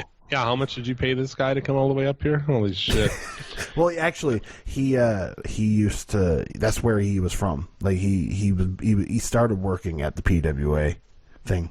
That was his home base. I got you. But still, it's stupid. That's who would take him back. CM Punk and Colt Cabana are continuing to sue each other. CM Punk adding a countersuit again in here. What the fuck, dude? These guys used to be homies, man. Yeah. They're homies. They are not anymore. Yeah. Homies don't sue each other. I don't really. I mean, this is like a headline. I don't care to talk. This is like a year ago. I'm saying I don't care to talk about, to break it down. I don't. Oh yeah. Some wrestling shows get lost and shit like that, or to me, they'll talk about that, or the XFL stuff. We're not fucking. Why don't we talk about XFL shit? This is a wrestling show. I got no interest in the XFL whatsoever. Yeah. Just in layman's terms, Punk told Cabana he was going to cover his lawyer fees. In the end, he didn't. Cabana sued Punk. Now Punk's suing Cabana. That's it, right there. Maybe Cabana, Punk will lose and he'll need some money, and he can come fucking AEW. He should be in AEW. I don't give a shit. If there was a way, CM Punk would be the perfect fit for AEW. He would be. Dude, you guys got to do something. You don't have to be there forever. No. Do a fucking run. Come in, do some run. That's just something. God damn it, I get being pissed at WWE. If you really hate them as much as you do, even if you don't like wrestling anymore, you should do it just to fuck with them. Well, you think that's the biggest FU that he could do. You know what I mean? Not putting on a mask and doing a GTS in the middle of Silas Young's fucking stupid show. You do it where it matters. If AEW, one's running their TV show, if they can sell, what do they sell for? Fucking, I can't keep their show names straight. All Out. Yeah. How many tickets is that? I'm assuming 11,000. It's not more than that. Is it the same building as last time? Same building as Sears. Yeah, Sears Center. Same building. So it was probably 11,300, something like that. How many people were in queue for that? 108,000. So you think if once their TVs go in and shit, they do a CM Punk return. CM Punk's first match back in wrestling is an AEW stadium show. You think you could do 60,000 people? I don't know about 60, but I think you can easily do 30 or 40. 100% easily. Because I don't want I myself would rather, if I ran a company, I would rather turn people away than have empty seats. Oh, dude. We're talking about empty seats. I mean, and Fyter Fest had its own fair share of empty seats. It did. Yeah, and there's a lot of people trying to use that too, against it, And it's dude, I mean, it's got no TV. It's fly-in. You can't fly everywhere. And it's not a big show, No. I mean, and it's at a everything's happening in that building, right? Yep. So it's kind of for those people. I don't know. You're not going to fucking fly out there. You're like, oh, we're going to Fyter Fest, unless that's your thing. So I don't know. When one of their big shows fails to sell out, then, we'll talk about it. But to me, this is a different deal. Yeah, same thing with Fight for the Fallen as well. That's a small show. It's a charity show. It's not going to be the biggest show in the world. It's not a big venue at all, I don't think. I don't believe. So. Speaking of empty seats, though, man, Ring of Honor had their Best in the World show. What a garbage show, man. On Friday. I didn't watch it because I just hated the card. Dude, so many empty seats in that place. And they weren't even smart enough to fucking WWE it and move them all to the hard cam. No. There's more people on the opposite side than the hard cam. Yeah. Am I wrong? Yeah. No, you're not wrong. There was empty seats everywhere. Everywhere you looked, there were empty seats. So, I mean, it's got something to say with the state of Ring of Honor today. Yeah. You could sum it up. Someone's like, tell me about what Ring of Honor, where they're at right now, what they're doing. And all I would need to do is show you a picture of Matt Taven celebrating winning with like 2 streamers in the air and like fucking the whole side empty. Yeah, you had the great chance to put it on Jeff Cobb and hopefully build some more goodwill towards your fans, but I heard he's only on a 1-year deal. It doesn't matter. Who cares? Jeff Cobb's on a 1-year deal. Whatever, man. Put the title on him. If he leaves, he leaves. If he doesn't, oh well. You can get the title off of him. He's gonna leave. He's definitely gonna leave. Sure he's gonna leave. Everybody in their right mind should leave ROH right now if he got another place to go. I can't believe they got him to start with, honestly. Yeah, I mean, you know what? Probably it was. I bet you Sinclair told him he can get him out of his contract. That's probably how that worked. I don't know, man. Like, he had a WWE tryout and but I can't believe they didn't take him. To me, it's like, he's a no-brainer. But this is fun. Ring of Honor will also be moving this December's Final Battle pay-per-view out of New York City. This show has been fucking taking place every year in Manhattan since 2006, except for 2015. You know where they're moving the show? No, Florida? Baltimore. What? And you know where Best in the World was at? Baltimore. They're moving the show to the same city that they just sold like a fucking handful of tickets to. Wow. I mean, do you have our music, man? I think from here out, the music we used to use for Impact, I think now has to be Ring of Honor.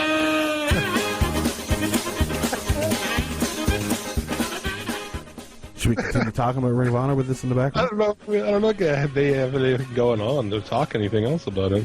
No, I don't think they do either. It's fucking Ring of Honor. There's not too many times or instances where I will say I'd rather just a company go away, but I mean they've proven to be a company I'm not going to watch anytime for the foreseeable future. They need to get rid of Bully Ray. They need to get rid of the whole booking committee and start over new, completely new. Eli Drake signs with NWA, appeared at Best in the World. Eli Drake signs with a fake company that has no shows. Cool. Deal. I actually like that dude. I think he's good. I do too. He's a good talker. Inside the ring, he's not that good, but he's a good talker. He can talk his way into a match. He can talk his way into a building, get the crowd in. But, I mean, there's something to be said about wasting your talent in fucking NWA. But that also, in my opinion, says that nobody else really wanted him.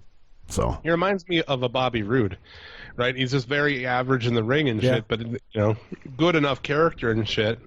Well, at one point for Bobby Roode, to do something, I think you bring him in and you could do something with him, but whatever. If you, with his kind of style, if you've got a good story, you can get a good showing out of it. Today's day in wrestling, it doesn't have to all be about perfect spots and perfect wrestling. If you got a great story and okay wrestlers, you got yourself a good match. Like look at Cody Rhodes and Dustin Rhodes.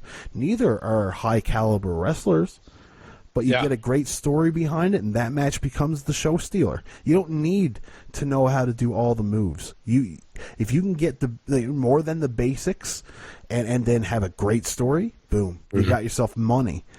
It's just a shame that everybody thinks that it's work rate now. You don't need to have 100% work rate. You don't. Yeah. No, you're fucking absolutely right, sir. Preaching to the choir. Colt Cabana was originally supposed to be Aldis's partner, but he's hurt. So you got this. I think, to me, I'd take it off Aldis. I'd put it on Drake.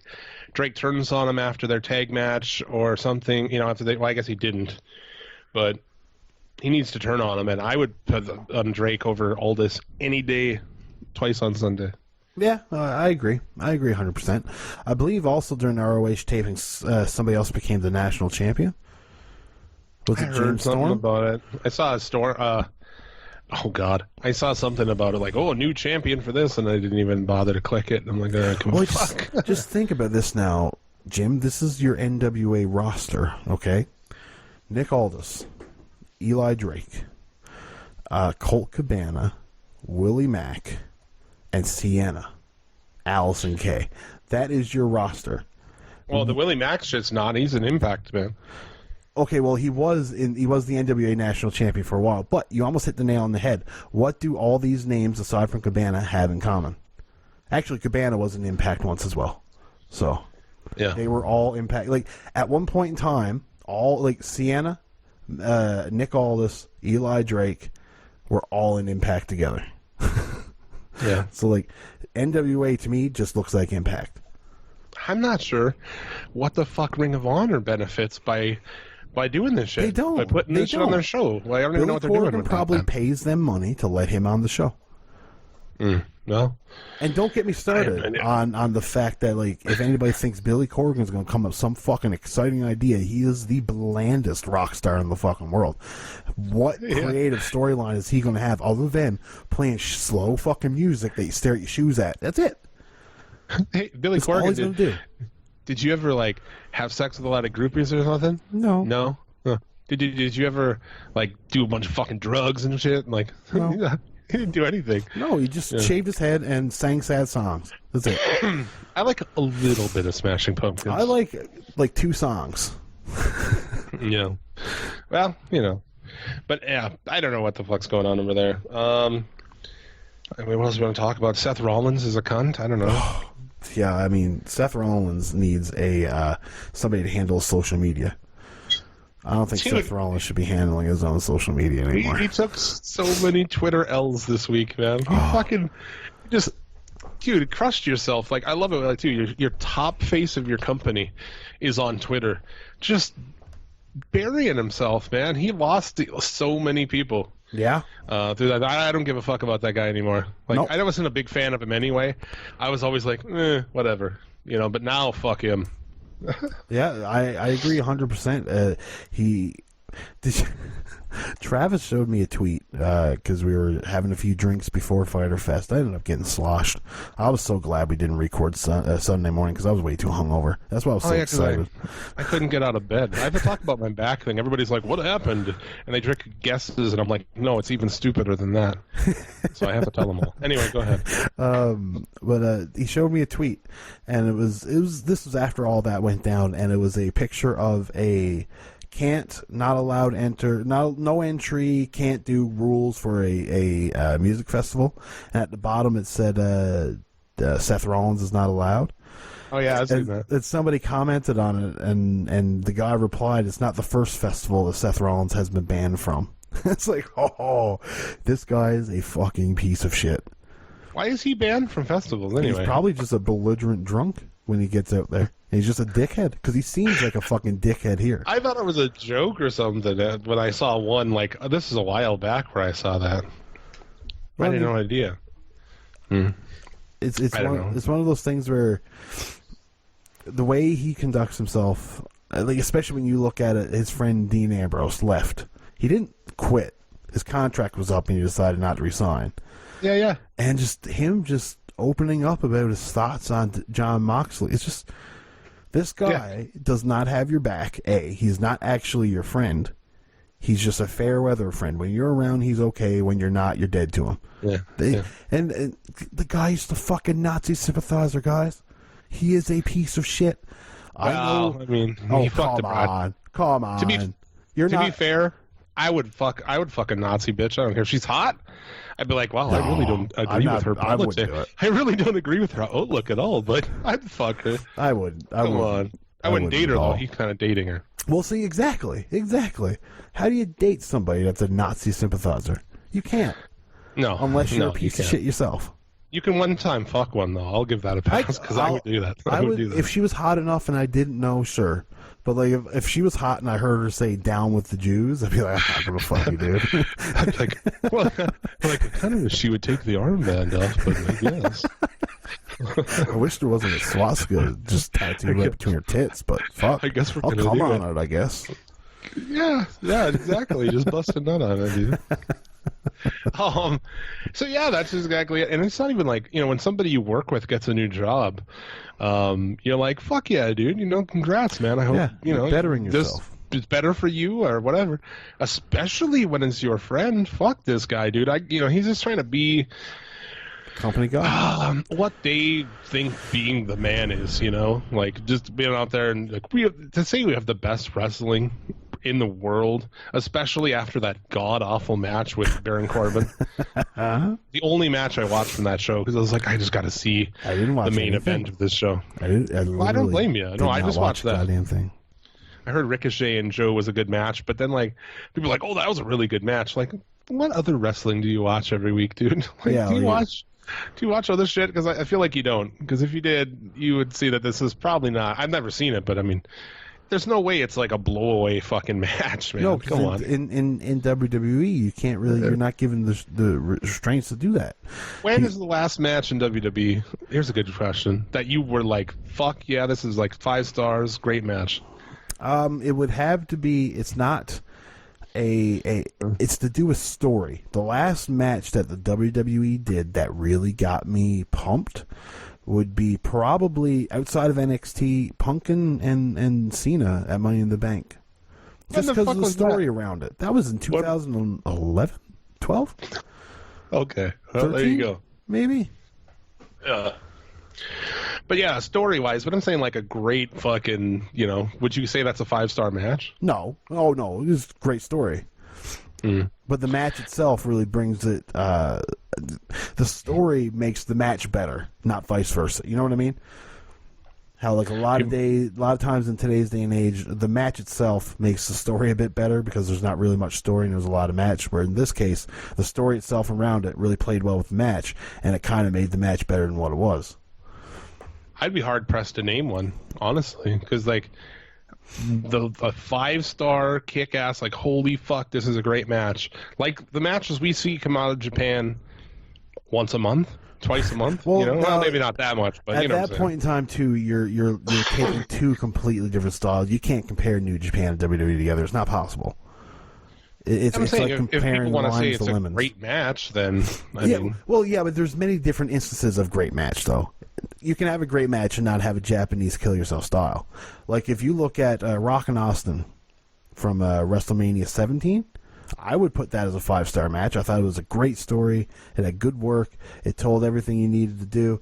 Or maybe 18, was it? WrestleMania, fucking yeah, dude. Look what year we're talking 17, about. which is what 2000, 2001. So that's that. If you that one there, I could say for 100% sure that is definitely a 5-star match in my opinion. I can't think of anything else between now really and then. Had to go back like 18 years. There's something that really encapsulated me. Like a lot of people give props to like Edge and Batista. I was never a fan of that. When it comes to John Cena, I was never a fan of that. So like that whole era is just lost beyond me. I will say I was a big fan of Hunter and Undertaker in the Hell in a Cell at WrestleMania, that one match where Shawn Michaels was the guest referee. I guess it'd be that Undertaker-Shawn Michaels match. That was a fucking really good match. Yeah, so that's probably a 5-star match. But I think that might be before CM Punk and Cena. Oh yeah, right. So either way, it's been either 10 way. years. When somebody says like, "Go watch Ricochet versus Joe," it's a great match. Like, it's not probably. No, I mean it's probably good and shit, but like, oh dude, we gotta talk about this. WWE will be airing Evolve's 10th anniversary show up against Fight for the Fallen. Yes. On the network. Yeah, that seems like a very, very desperate move to try to combat a foe, especially like if you want to be super dirty, you'd be like they're trying to interfere with a charity event. Oh, dude, this Fight for the Fallen is. It's a charity event. They're like, fuck your charity gives event. a fuck, dude? He don't give a fuck. Of course not. Of course not. He don't give a shit. Show takes place July 13th. These shows do. The date of the first Progress show was in January of 2010. The date of the Evolve 1 was January 11th, 2010. And I tweeted that, and then one person was like, oh, they're going off Dragon Gate. Okay, well, then that's not the Evolve 10th anniversary. It's not even the right fucking year for it. And you're going to include Dragon Gate USA? Evidently, that's the case. Somebody was really trying to fucking stretch for that. Oh, wow. I remember when I first moved here to Grand Prairie, and I seen a company that had its 25th anniversary sign up, and they had their established date, and it was the 24th year. And it's like, you such stupid sons of bitches. That was great. I had a real fucking awesome tweet on this. It was just those two facts. That Evolve will be on the 10th anniversary will be on the network against Fight for the Fallen, and the date of the first show was, January 10th, 2011, or January 11th, whatever. Just 100% facts, and still people were like mad and arguing and shit. It's like, oh, I love it, because it's not even a debatable thing. There was zero opinion in this. It was 100% factual. No slant, no anything. Fucking hilarious. Hey man, people like to make their own narrative. Like that guy said, not on my TV. Yeah, not on my TV, dude. God damn. What else we got on this show, man? The matches are all just like NXT Championship match, Cole versus Tozawa, which, dude, should be pretty cool. Oh, of course. Of course. Matt Riddle versus Drew Gulak, Catch Point reunion match. I don't know what that means. Future is Now showcase, Josh Briggs versus Anthony Green. So they got some of their guys in there. But, it's just basically a WWE Ross show, too, Yeah, I'm not going to watch it. I got other things to do that night. I think they're sending the production over there. I fucking bet they are. They might send the NXT production. I don't know. You think they send some? I bet they send some people. I'll be interested to see if it's going to be the standard Evolve event or if it's going to be like WWE slick cameras. I bet it will be, dude. I don't know. Honestly, I would hope so. It would make it look a little bit better. Yeah. So I'll just watch that the next day. So, I'll watch bits and pieces of it for sure. Although Fight for the Fall and the card for that is like, not that great.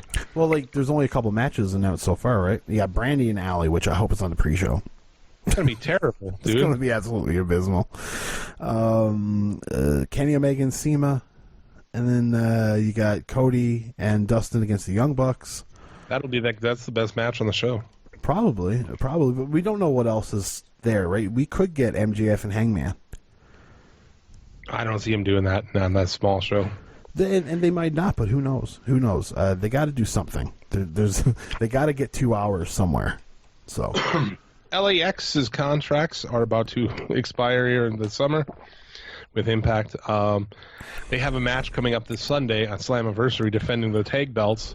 Hopefully they lose them as a sign of their way, that they're leaving and going hopefully to AEW, because think of all the matches we get there. You get LAX versus Bucks versus Best Friends, Lucha Bros, which we had before, but it's the tits, and I'll watch it again. Yeah, the only problem with that comes is at what point in time do you have too many tag teams? Hell no, fucking. Well, you can't overinflate your roster, though. You only got 2 hours TV a week. Yeah, but you have to have. How many teams you got to have? Well, who do they have now? There's the Young Bucks. You've got, let's say, Dustin and Cody, just in case. We'll just leave them out of it. Angelico and Jack Evans. Yeah. So we got Best Friends, Dark Order. Jungle Boy and Luchasaurus. Yeah. And Private Party. Yeah, SCU. That's 7 tag teams right now. Right? And then you got the running rumor of the Revival, who at some point in time will show up, I'm sure.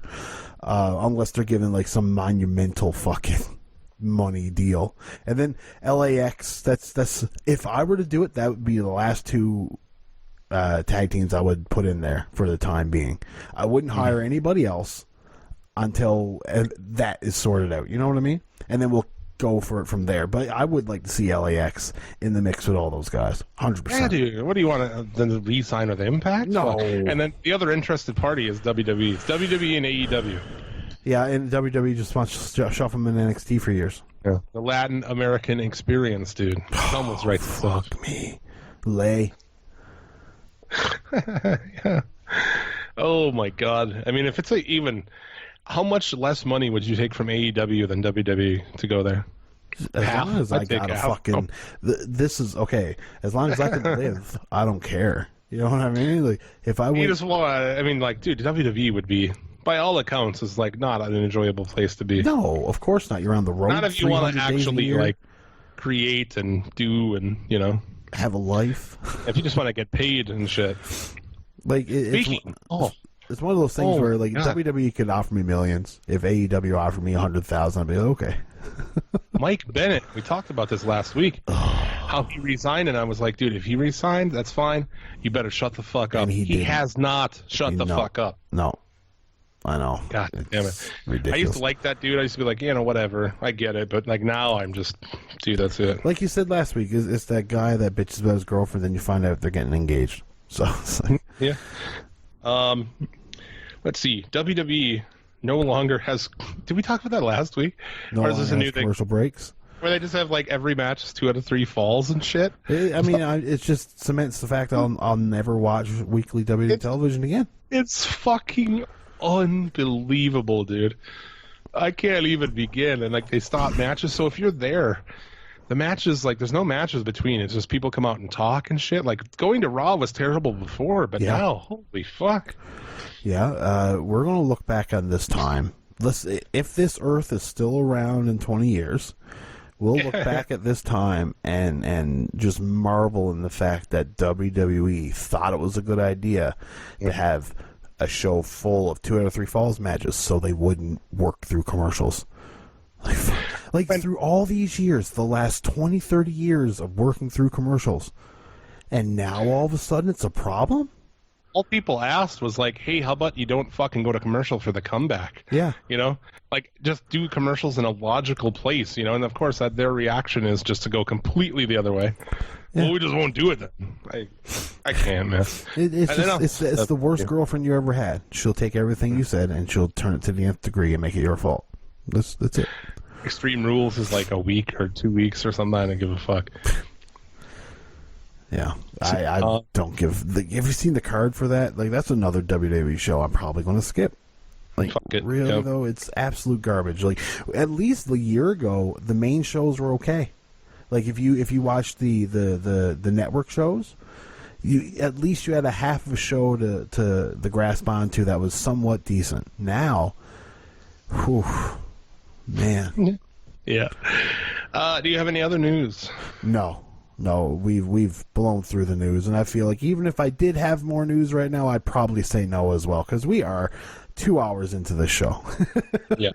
Well, let's keep this shit moving with a little bit of Mark Tank. After these sponsors. The Nintendo World News with Mario. We go direct to the ringside at the WWF WrestleMania Challenge. Ready, kid? Just watch me whip the Macho Man. And here he comes. 250 pounds of lean, mean muscle. What a leg drop. Wow. An elbow smash. And a body slam. Let's see that again. Is that the end of the Macho Man? No way. I want a rematch. This is Mario, the WWF WrestleMania Challenge. Nintendo. Mark is a guy that pays his last $20 on crack cocaine. Mark is a guy that believes that OJ did do it. And Mark is each and every one of you son of a fucking bitches. Missed my goddamn commercial cue. That's okay. I did it. Motherfucker. Oh, man.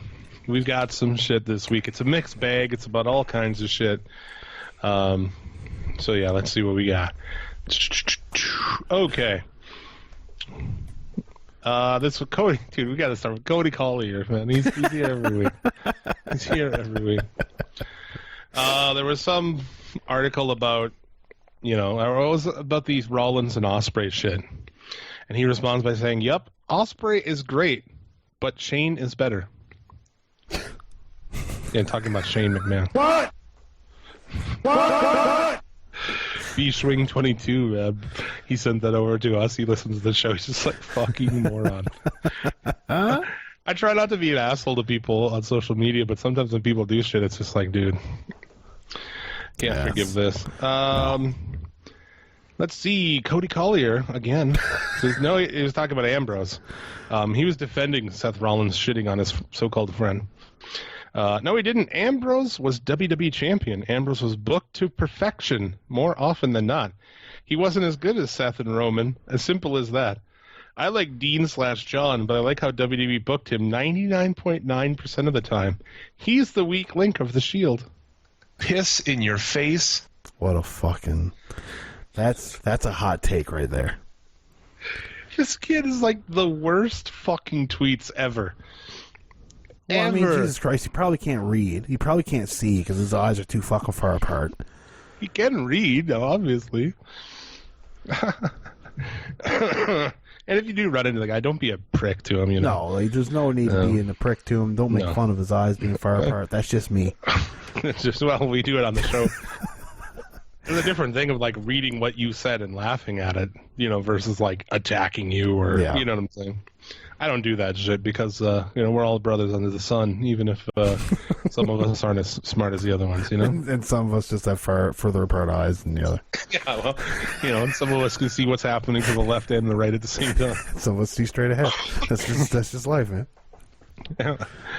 Oh, man, he's got some other good ones here. This one's great. Oh, my Jesus Christ. Are you serious? WWE TV is the best it's ever been.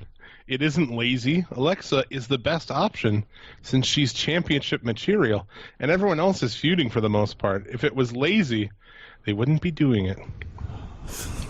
Yeah, no, because I've never not done anything because it's the lazy way out, ever. No.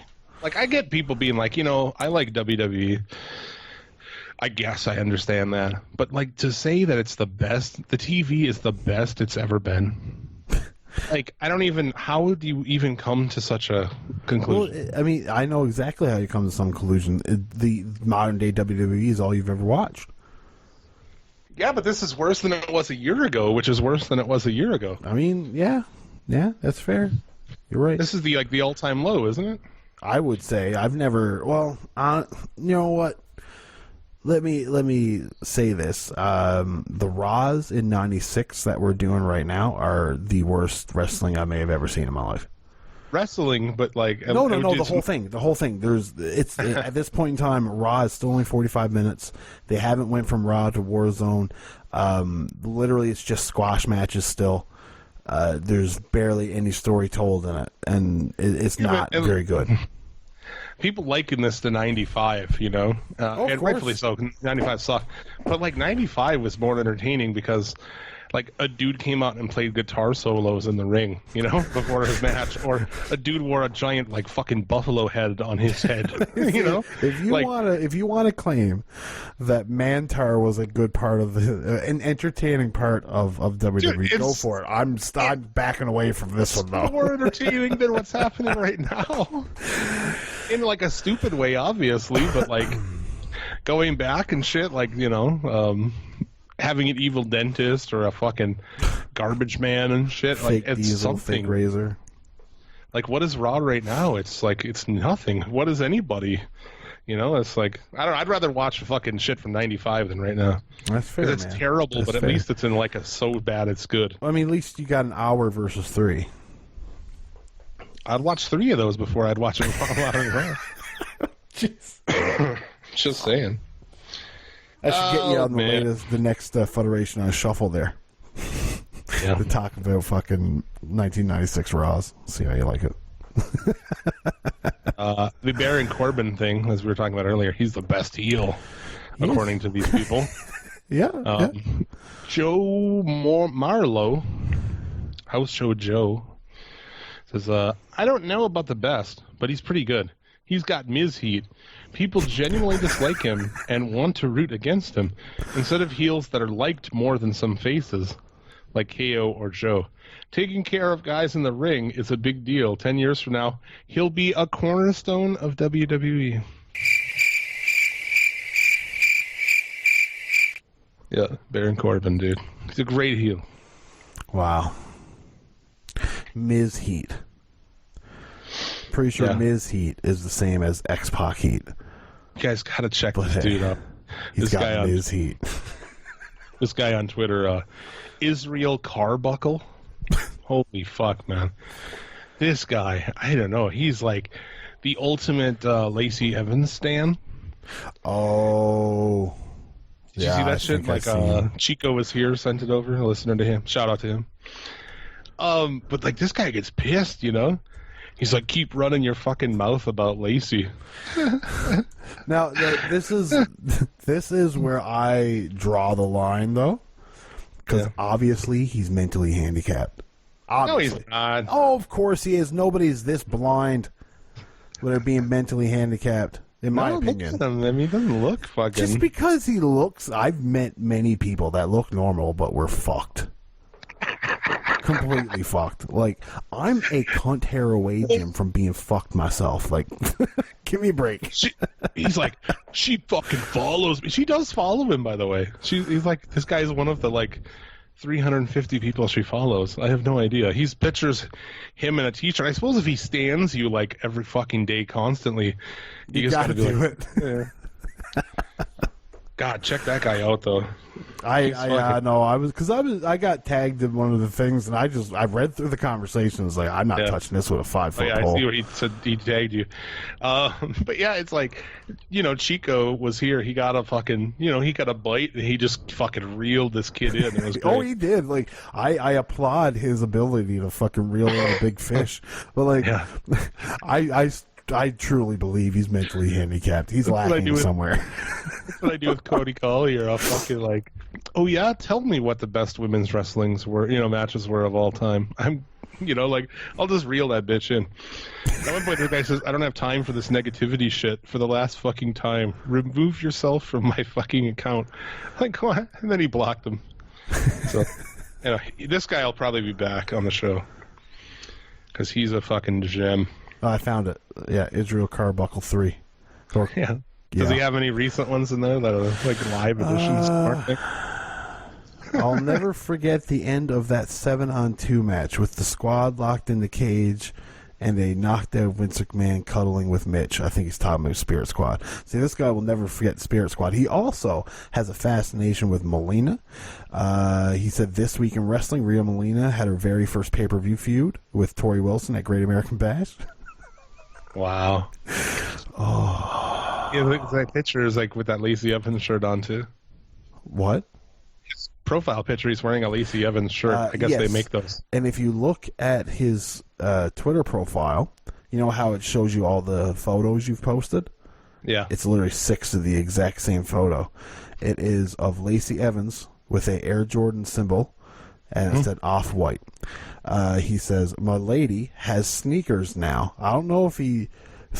Does he really think Lacey Evans has her own brand of Air Jordans? Like, does he really believe... See, that's why he's mentally handicapped. Like, he can't even look at this stupid picture and not believe that Lacey Evans doesn't have Air Jordans. Like, who in the world has their own Air Jordans? They're celebrities, not Lacey Evans. This guy's missing 6 of his fucking 6-pack, man. He really is.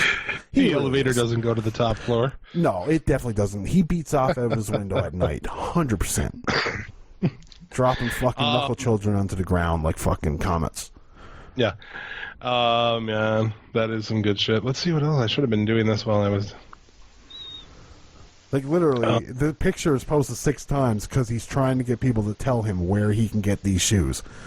Nobody's telling him because guess what? Oh, Jim. Yeah. Oh, my God, I got to send you a picture of these fucking shoes.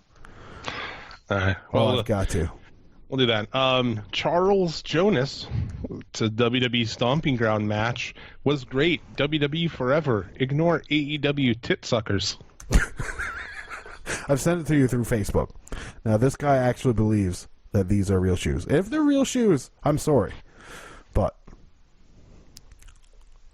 Like, literally, the shoelace has shoelaces in quotations written on them.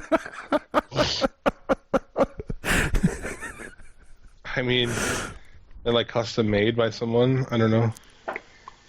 That's terrible, yeah. It is. It is. It's absolutely terrible. Oh, art. It's art by LNG, yeah. Why is it called Off-White? I don't know, man. That racist, that gimmick comes off as racist to me anyway. She reminds me of like a fucking plantation owner. Of course. 100%. It's even more perplexing that this guy likes her. Yes, well, it's because he probably has no idea about his culture, I guess. I don't know. I don't want to be the guy that fucking says that, but I mean... I don't know. Anyway, moving on. Those shoes are ugly, too. Let's see. Jeffrey Nepal. Becky Lynch going to show up and help his boyfriend Seth Rollins to retain his Universal Championship. Daniel Margie, that's so stupid. And a waste of time. Baron should have lost when he hit Rollins the first time with a chair. She had no business being the special referee, and I agreed with the crowds. This was stupid and boring. Evan should be fired. He's dead. Jim. I think Mean Gene has something to say to you. Put that cigarette out. She should be fired for her actions on Raw tomorrow. That's fair. Oh, man. Jacqueline Gardley, you know what, WWE? I would like to file a complaint. A complaint on the WWE fans. Honestly, this was the best pay-per-view of the year so far. Every one of the wrestlers put in work tonight and went all out for a good show. And then what happened? People showed so much disrespect, especially in the crowd for the main event.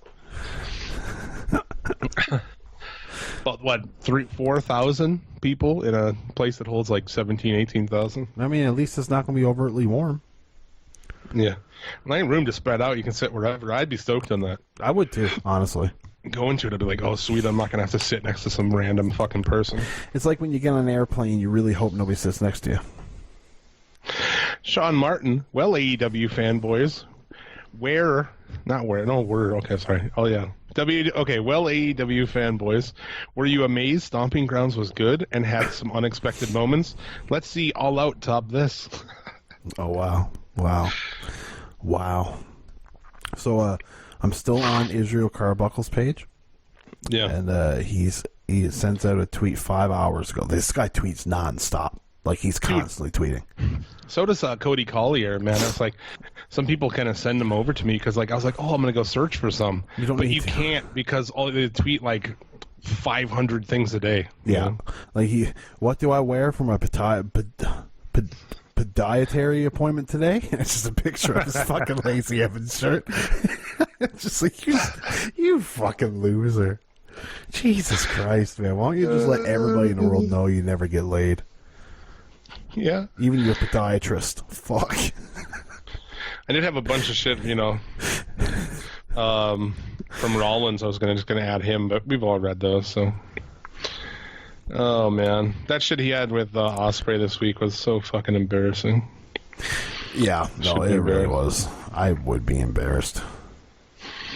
All right, dude. So yeah, that Lacey had to follow him, otherwise she could have faced the wrath, like this one here. Becky Zero. She changed her name to Becky Zero Belts. Her name used to be Becky Two Belts or whatever. Yeah. Just deleted all my tweets since I praised Becky Lynch WWE because she doesn't deserve my love. She wants to give recognition to a fan that was here for 4 months when I was here from the start. Just because she has no life and is on Twitter 24/7. Well, time to expose her. And then I have 17 Becky shirts. Do they have 17 Becky shirts, really? I'm sure they probably do in different That's colors. WWE. I have 17 Becky shirts, and they're all being burnt. This bandwagon fan who only started to like you at Rumble 2019, he gets love when I followed you for 5 years, and I get not even a like. You lost not only me, but about 20 others who messaged me their hate for you now. Yeah. No, I seen that one earlier in the week. I think I retweeted it at one point in time. Just how fucking... Just like, that's the scary thing, man, about fucking being a celebrity. You get these fucking crazy-ass motherfuckers coming at you all the time. Yeah, dude. That is scary. So there you go, Mark Tank. Holy shit. Fun. I mean, I didn't know that was the last Mark Tank. I would have played our bit, but I guess it's too late now. Oh, it doesn't matter, dude. Let's listen to these things we've got here. Okay, let's see. Who should we go with first? We've got two. I don't know, Ravishing Dick Rude. I think he's talking about Heyman and Bischoff. I haven't listened to it, but I believe that's what it is. So let's go with that one here. What is the deal, guys? It is your boy, Ravishing Dick Fudge. Here once again to fuck all your wives, long dick style. Long dick style. And thick dick style. And yes, you heard that right. No. Ravishing Hold on, Dick Ravishing Dick Rude. You're Fudge now. It's short dick style. Number 5 is here to fuck all your wives. Long dick and thick dick style. Anyways, let's get to it, man. Let's get straight fucking to it because we don't have time to waste. Well, I don't have time to waste. I got like 2 fucking minutes here. Damn. Paul Heyman and Eric Bischoff. Who the fuck thought that was a good idea? Who? Oh, Vince. Vince and company. I wonder, in my mind, I'm thinking to myself, Triple H is pissed. Stephanie is livid. And Kevin Dunn is on his last leg. You know what I mean? And I'm saying to myself, why didn't they put Tommy Dreamer in Eric Bischoff's position? Let's stop acting like Paul Heyman is solely responsible for all of ECW's success, for Christ's sake. You know what I'm saying? Like, he had plenty of creative help from fucking Tommy Dreamer and company. You know? Tommy's an impact. To me, I'm a Paul Heyman guy, but he's quite overhyped. You know, and I know this is going to sound crazy, considering how AEW has, you know, Dustin Reynolds and a couple other fucking old heads over there, but, you know, like Arn Anderson and shit like that. But those are guys who are actually still creative. You understand? They're old relics, but they're not old relics like Eric Bischoff, old relic. Because that motherfucker is literally responsible for the tanking of WCW. Let's not blame Vince Russo, because that company was tanking way before that. And he's responsible for pretty much damn near killing fucking TNA. Well, TNA is dead, but you know what I mean. Fuck this. Pretty much fuck this. People, go watch AEW, go watch New Japan, stay away from ROH because you might catch fucking a disease watching that fucking show, because Matt Taven is still champion, and, well, at the time of this recording anyways. No thank you. Yeah, fuck all of this. Pretty much. Fuck all. Just fuck it all. You know what I'm saying? At this point, we're basically just putting glues on the back of fucking guys and throwing them against brick walls and hoping that they fucking stick at this goddamn point. That's what the fuck we're doing here. Okay? And let's be real here. Let's keep it G here, man. Let's keep it fucking gangster here, man. We already know that shit's not gonna work. How long before Bully Ray is on the creative fucking team of WWE? Because he was referenced by who? Eric Bischoff or somebody? Yeah, we know what's gonna happen. Let's fucking stop. This shit is a fucking joke. ROH. Somebody killed WWE so we can all be put out of our fucking miseries. I hope AEW just puts these motherfuckers out of business. I'm done with WWE. Fuck this shit. There you go. Fuck this shit is right. Oh boy, Ravishing Dick Fudge. I popped hard for that. That's great. No, I love ever since I became Todd Fudge, like everyone's doing it. We've got Corey Gold Fudge. We've got Jay Fudge. I don't know the real names. What's your... JD's fucking turned into Tyson Fudge. Tyson Fudge. Yes, Tyson Fudge. We've got Todd. We've got Dick Fudge. I think we need to see some Twitters for some of these fudges, man. What I will say, though, is Mr. Ravishing Dick Fudge, you are now a Fudge now. I don't know if you could hear it before, but you cannot go with thick dick style. You're now short dick style. Short dick style and thin dick style. Get it right. Much love to that guy. Yeah. Fucking cracks me up, and still, dude, better catchphrase than anybody in WWE. Dude, it is. And me and him had a brief, fun little conversation with WWF Warzone, because that's something I forgot to mention. Darby Allin's pants. It looked like a created character from Warzone. He did look like one. Just in general, the whole thing. Yeah. So if you ever played Warzone, you'll know that like all the pants were skin tight, all the shirts were skin tight. If you wore a shirt on top of another shirt, it just looked like one shirt. It was garbage. All the shirts on there look like the fucking shirts the Hardy Boys used to wear when they were with Michael Hayes, and he'd wear a matching shirt, like he was going to get his picture taken with his sons at JCPenney or something. It's real cool, y'all. We got the same fucking weird tight neck fucking shirt. I don't know what those things are. It's fantastic. Yeah, good shit. Much love though to Dick Rude. And dude, I guess I forgot to bring that up. Like, yeah, what do you think here? Like, is Triple H pissed at this? Is he in on this? No, I don't think he is, honestly. Do you think they just like went over him and like, oh fuck him, we're just gonna do this? Well, I think Triple H is being saved for when Vince is no longer around. Let's not deter Triple H out of the position until Vince is no longer there, because there's no point of having Triple H there. If McMahon leaves, there's no way he keeps fucking Bischoff. I don't know about Heyman probably maybe, but definitely not Bischoff. I think you got Triple H with enough shit on his plate with NXT and shit like that, so leave that alone. Let him keep on doing that until he's hiccups on the main roster. I don't know, dude. To me, it seems like he's got people who can take over the NXT shit. And NXT doesn't take a lot, from the position he was in. To me, he should have took over one of these shows. I don't think he's some savior or anything, but what's the point of him taking over the show if Vince is just going to kibosh everything? You know what I mean? That's true. Maybe he just like, nah, fuck that, I'm good. Yeah, yeah, exactly. Because he knows. I mean, yeah, good point. Let's check in with Viva La JD from the Smack It Down podcast. Hey, Tolpa, what did you think of the friggin' Southern Showdown? It was good, but the main event was fine at best. You're absolutely right. You can't top Osprey Eagles, especially in Australia here. By the way, what's up, guys? It's your boy Jay Silver here with DJ Tolpa. Hey. We just went to Southern Showdown. We thought the show was good. We're trying to work out if it was as good as last year's show, though. My God, that's an albino possum. Holy shit. Is it a possum or a cat? I don't know. Oh, I guess we'll find out in a second. Get the possum! Australia, man. Scratch it out. It was just a damn white cat. It looked like a freaking albino possum, though. How drunk is he? Angles, mate. It is. See, we would have enjoyed the show a hell of a lot more if we had decent seats, because there was this tall prick sitting in front of us that made it. What the fuck? Did you listen to this before you sent it? No, I didn't. Seats, but that was... I mean, him. Went over to like a big rat. Oh my God, that is a big rat. So, dude, walking through the Melbourne CBD. I'm gonna slowly fade this out because it's unlistenable. Yeah, we love you, and it wasn't that long. We would have played it, but I couldn't hear a fucking word. Yeah, it's very, a lot of wind, sir. Yeah. But yeah, no, the New Japan show was not great. Just tune in to Smack It Down. You'll hear those boys. I'm sure you will. I'm sure you will. Fucking take, and it'll probably be less wind. I hope.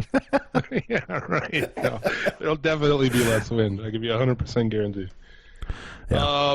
So yeah, Federation. What's going down? We will be releasing this weekend. It would be the... What is it? Oh my God! Oh, WWF Buried Alive 1996. So, that's like the only good match on that show. Really, is Undertaker and Mankind. Yeah, it was a hard watch. It really was. It's not easy. WWF in 1996 is horribly bad on the mid card and undercard. Main events are okay. It's the exact opposite on Nitro. So, I mean, yeah. This week, though, we had Halloween Havoc 1996, baby. Beautiful show. Fuck yeah. It's a good show. Yeah. So there you go. Check that out everywhere podcasts are found. MoFudge.com. If you like this show and you don't listen to the Federation, I don't know what you're doing with your life, man. If you're a fucking savage is what you are. On the SCL Network side of things, pay-per-view Take 2, Victory Road 2009 is up everywhere. We'll be continuing that. We're recording it this week, the next show. So we're going to work with our rebooking from last time into the rebooking. I don't know how we're going to do it. Jared doesn't smoke weed, so it's up to him to figure out. But yeah, so that's coming soon to the channel.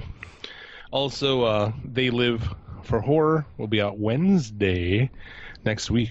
So keep an eye out for that. Should subscribe so you get all these episodes fucking when they come out. So, yeah, boy. So yeah, let's look forward to seeing you here next week. We've got I guess we'll preview that Impact show maybe. Yeah, we've got some New Japan. I'm sure nothing else big is going to really happen.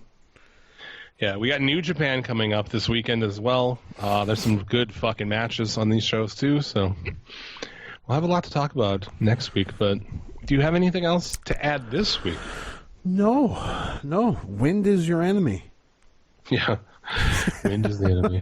I want to give shout-outs to all of our friends, our podcasting brothers. In Search of My Lost Soul, hosted by our boy, Bobby Anthem. Wrestling Overdose, that's Shaheen's new show from THT Podcast. Check that shit out. He's got a new episode up now. Also Nuclear Heat Graphics. Check out all that over there. Pro Wrestling, horror, and custom artwork. You can frame it, hang it on your wall. It is art. Get in the corner. Inhuman Experience, Shooting the Shiznit, Strap, Wrestling's High Marks, Regularly Scheduled Hostility, Comedy Suplex, all y'all motherfuckers. A quick review of Bloodstained Ritual of the Night. All right. It is fucking awesome, in short. If you are a fan of Castlevania Symphony of the Night, then you will like this game. Basically, okay. Dude from there, you played that game on PS1? I've played a Castlevania game, not the one on PS1 though. Goddamn, it's fucking awesome. Anyway, this dude wanted to do a remake of it. Konami, who owns Castlevania, he worked there, and they were like, "No, fuck you." So he left and he crowdfunded it. 4 years later, here we are. I know the game you're talking about. Yeah, I've heard about this. Yeah, it's basically the spiritual successor to Symphony of the Night, one of the best games of all time. So yeah, it's fucking awesome. If you like that, you'll love this. You should play it. I want to play it right now. So then so you shall, sir. So you shall, because this show is nipped in the bud. It's done. Yeah, it's fat. So that's it. Fuck you. That's it. Oh, and how I hurt my back. Quick, before we go. I was not thinking, hey, I could watch this on Bleacher Report on my Xbox, because I thought it was an app. So I hooked my laptop up to my TV, and as I was bending around to plug in an HDMI cable, I threw my back out. And I spent all of Sunday in bed. I couldn't even fucking walk. I couldn't even, hardly grab my dick to piss. Forget about wiping my ass, dude. I'm not even going to tell you how I did that shit. Miss Vicious got down dirty, baby. No, dude. I'm just going to tell you this. I'll tell you this from... I thought about it before, but I think I'm going to adopt it. If you have back problems like that, I think I'm just going to take Pepto-Bismol when I get it, so I won't have to shit for a couple of days. It's harden up while shit. My back is up. That's a good idea. Yeah. And if you do hurt your back and find yourself in a situation where you can't wipe your ass, try laying down. You probably will be able to. No tip right there, dude. Lay Have you down ever hurt and your wipe back your so ass. bad you can't wipe your ass? No, honestly. I don't think so. envy Like you. I remember in grade 6 I was playing hockey and I was a goalie and I was a part of a pile up, and once I got up I couldn't move. So that was I would lay down on the ground and I couldn't get up. That was the worst time I ever hurt my back. I was in You're grade younger 6. than me, though. Just wait till you start getting up to 40, close to 40. There's people, and it kind of got into all these people on Twitter talking about, so I don't forget who it was. Shout out to him, but he's talking about, I could throw my back out taking a shit and be crippled for a week. It's true. Or people throw their back out sneezing, then they can't walk for days. Yeah. And then you got fucking Darby Allin taking trust falls on the corner of the apron. I have no fucking idea. How does this guy go out there and do that? I fucking throw my back out bending over to plug an HDMI cord. Then only to figure out after the fact that I could just watch it on Xbox, so I did. Damn. Fuck. Yeah. I ended up getting a VPN and watching it through Bleacher Report because I wanted to figure out how Bleacher Report worked. I wanted to know if there was any troubles with Bleacher Report, and I also wanted it for free. So, yeah. Yeah, I thought it was a pretty good feed. I didn't really have any problems. I had zero problems. Like, we got it connected on one computer, and we tried to get it on my laptop so we could watch it when we went for smokes. But we couldn't get it to work on the laptop, so we just did an illegal stream on the laptop. But I mean, all's good in the world. It's free any fucking way. Yeah, exactly. So there you go. That'll do it for this week. I don't think we forgot anything. If we did, Oh, well. Because we are already at 2 hours and 15 minutes, so. Yeah. That's it. So, yeah, next week we'll be back. We'll do this shit all over again. We'll look at New Japan and Impact and who knows what else, Extreme Rules. We'll come back and see the revolutionary changes that are happening in WWE. And I'll be there to say, I told you so. A fucking toda. So until then, may you get all the dick and or pussy you desire. Remember, a winner is you, and most importantly, be excellent to each other.